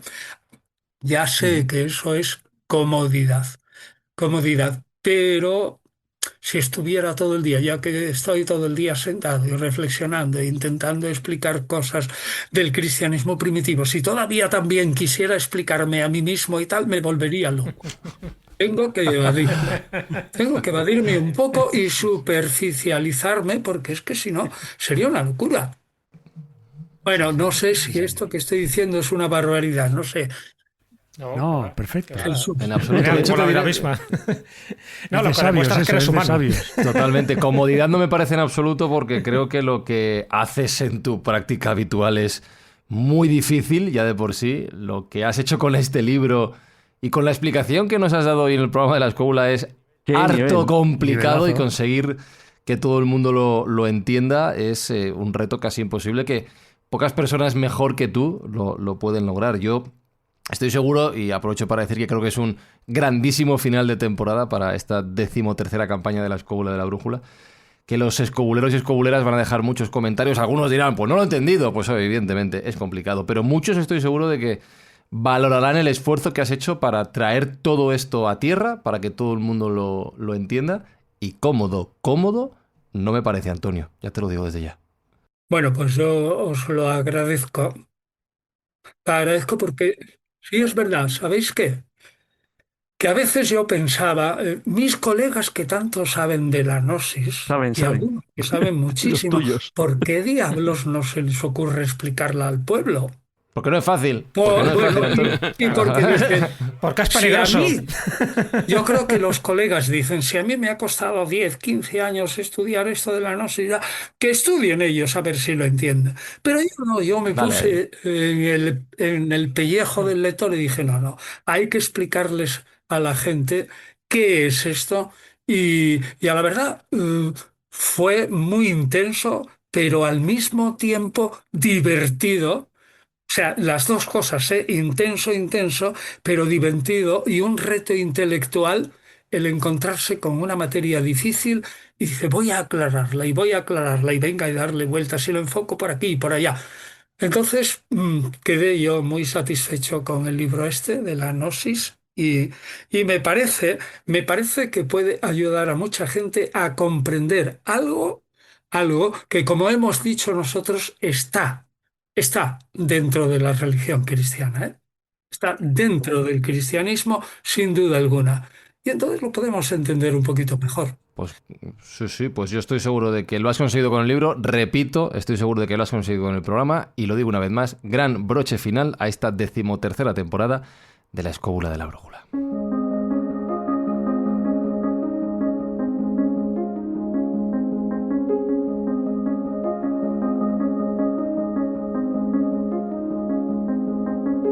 Que tengo que decir a todos los escobuleros y escobuleras que eso no significa que vayamos a parar en verano. Durante las próximas semanas tendremos, como en otras ocasiones, como en otros periodos vacacionales, programas más cortos, en torno a 1 hora cada uno de ellos, y va a seguir habiendo, entregas de La Escóbula de la Brújula semana tras semana hasta el inicio, quizá nos tomemos un descansito de 1 o 2 semanas, de la 14ª temporada.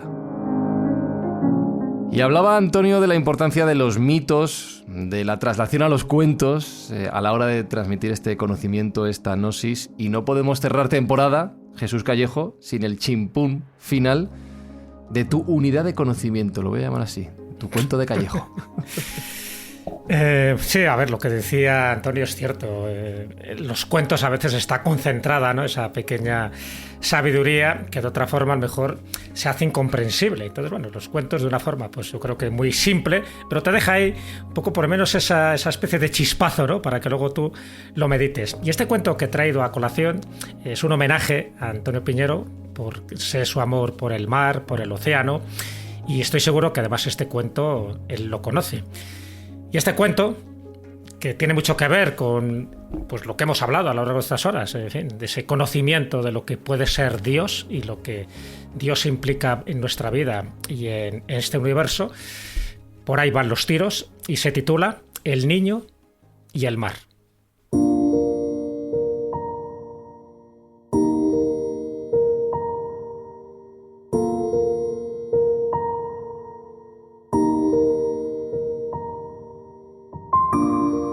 Está paseando un niño por la orilla del mar. En ese momento recoge una concha y hace un agujero en la arena.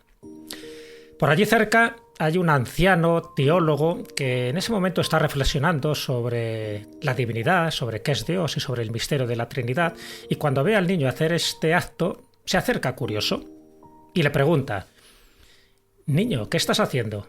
Y él dice: «Estoy haciendo un agujero para contener todo el agua del océano dentro del agujero». El anciano se queda con una especie de risa y dice: «¿Pero no te das cuenta que esto es imposible?». El niño alza la vista y le dice de forma muy pensativa: «¿Y acaso no estás haciendo tú lo mismo intentando entender a Dios?». En aquel momento el anciano se quedó en silencio. En aquel momento, ese anciano era San Agustín de Hipona.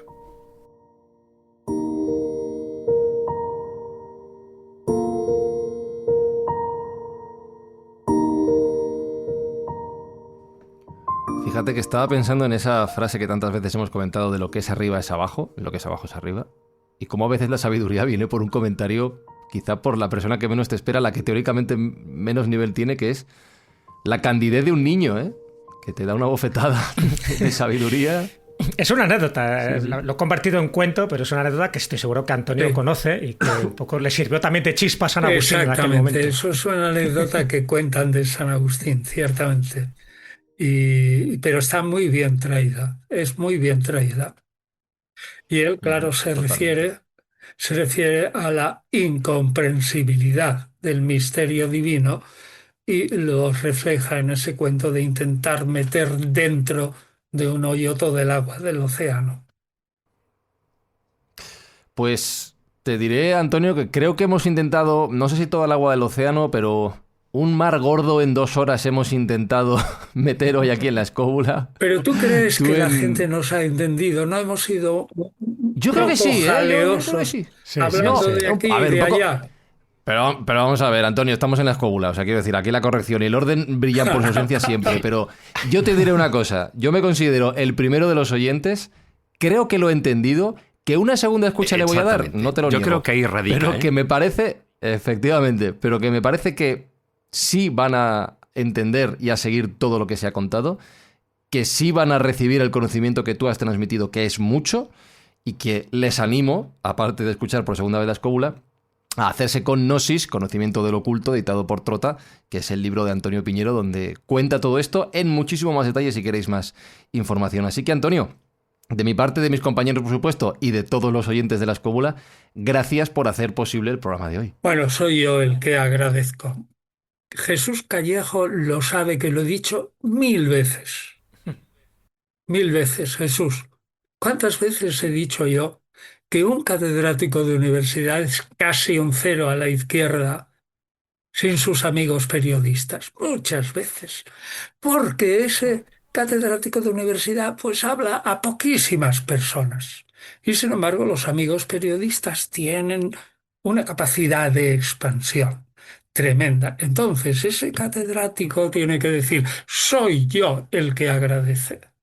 Porque si no es por mis amigos, me quedo yo ahí encerrado y ya no en ese agujerito, en otro más pequeño, mientras que vosotros me sacáis del agujerito y lo expandís por el mundo. Soy yo el que agradece, ¿vale? Yo creo que ahí está la última gota de sabiduría, la humildad, Eso te iba a decir, la siempre humildad sabio, de siempre don humilde. Antonio Piñero. Muchísimo. Y además tiene un barco y Respecto a la nosotros no. escóbula. Eso. Muchas gracias. Un abrazo a todos. Gracias, Un abrazo Antonio. grande, Antonio. Un fuerte abrazo.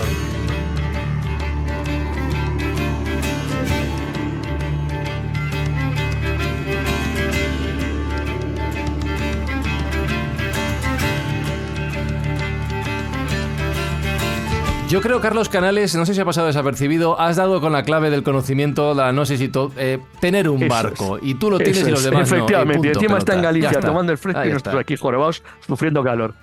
Eso. Y mañana Esa sabiduría, salgo en claro. el bar. Toma ya, eso además para Dale, apretar todos un a poco Galicia más. encima. Toma Venga ya. ya, venga ya. Y además Venga ya, el barco hombre. no hace ruido. Ah, que Porque Isabela, es de claro, vela. que Isabela.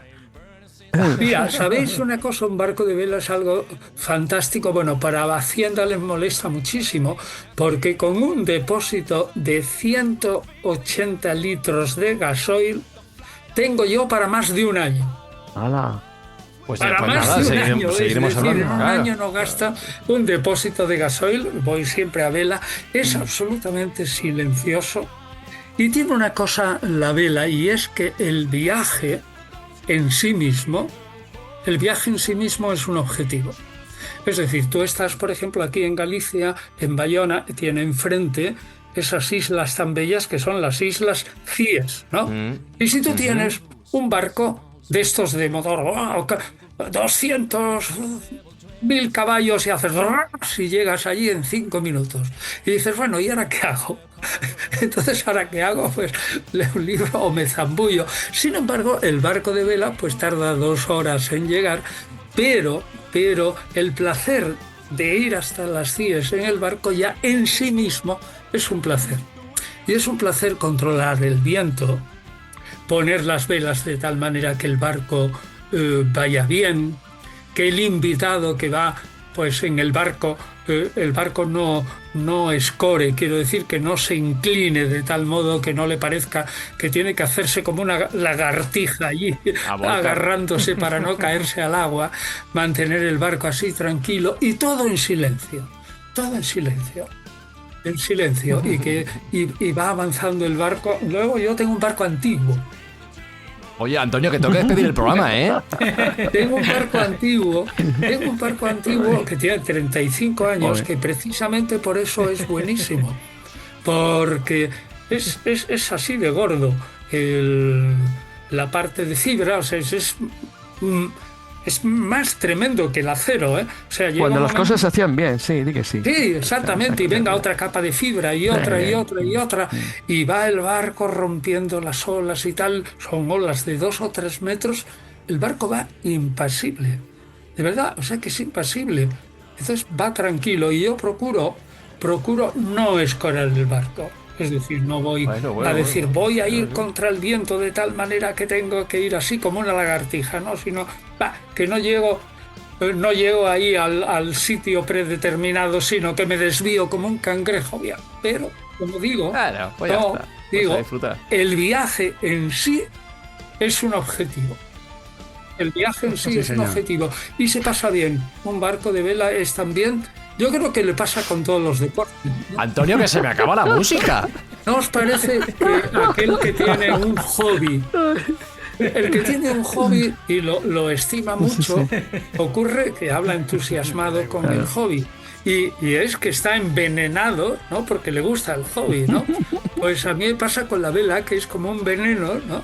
Y ya, pues me encanta. Ya se ve, ya. Te Y pica, abres, te pica, y sí, abres, sí. abres una vela y sientes la bocanada de aire ¡fuas! Y te lleva el barco así. Bueno, eso es. A mí me parece genial. Bárbaro. Se me ha acabado la canción de despedida, así que la voy a volver a poner desde el ponla inicio. otra vez. Venga, dale. Pues qué bien. Así que os animo que sigáis por ahí y podéis ir en un barco de vela, así con gente que sepa y que enseñe un poco lo que es navegar en silencio. Pero, Antonio, escúchame, ¿me estás oyendo? He puesto la música y has seguido hablando sobre la música. O sea, déjame, vamos a hacer una cosa. Despido el programa y hablamos de vela, ¿vale? ¿Me das un Bueno, segundo? pero me tengo que ir. ¿Cómo será Me posible? tengo que ir porque ya dije que a las 7. Dame un segundo, pues espera, Antonio, espera, no me cuelgues, voy a despedir súper rápido. Marcos Carrasco acaba de describir a Antonio en este viaje de 2 horas que ha salvo por lo del silencio y lo de no escolar también. Ha descrito la escóbula de la brújula, Marcos. Está fantástico. Sobre todo, no hay que escorar. Hay que Como un cangrejo. seguir el viaje y es Eso es. exactamente. David Sentinella, buen viaje, buen verano y buen barco. Sí, sí, Bueno, lo sí, desde luego, y con esa última gota de conocimiento, ¿no? Del verdadero aprendizaje está en el camino, no en la meta. Y Jesús Callejo, vaya viaje el de hoy y el de esta temporada, ¿eh? Qué viaje hemos emprendido. Pero mira, qué sabio es Antonio Piñero, que va buscando el silencio. Ya sabéis que el silencio en el fondo es la voz silente de Dios. A ver, y yo recuerdo que estamos en facebook.com/la escóbula de la brújula, en Instagram, TikTok y en Twitter, como en X ahora, como @escobuleros, y que si queréis algo este verano de nosotros, contacto @laescobula.com, que ha estado Alberto Espinosa a los mandos técnicos y un servidor, Fran Izuzquiza, y que durante todo el verano vamos a tener programas de 1 hora veraniegos aquí en la escóbula de la brújula. Y dicho todo esto, Antonio, ¿te ha faltado algo por decir? ¿Me escuchas todavía? Desaparecido. Nada, que Así. invito a la gente, el que quiera venir, a salir conmigo en el barco. Vas a tener cola. Ah, pues nada, pues ahí lo tenéis. Pues Bueno, pues nada, nada. Poniendo de porque fondo alguna seguro, ópera, ¿no? seguro que lo pasamos bien. Estoy cogiendo el coche camino a Bayona, así que toma nota. Escobuleros, escobuleras, que tengáis feliz verano, feliz invierno si estáis al otro lado del globo, del planeta. Nos escuchamos este verano y también muy pronto en la 14ª temporada ya de la escóbula de la brújula. Nos escuchamos, chao.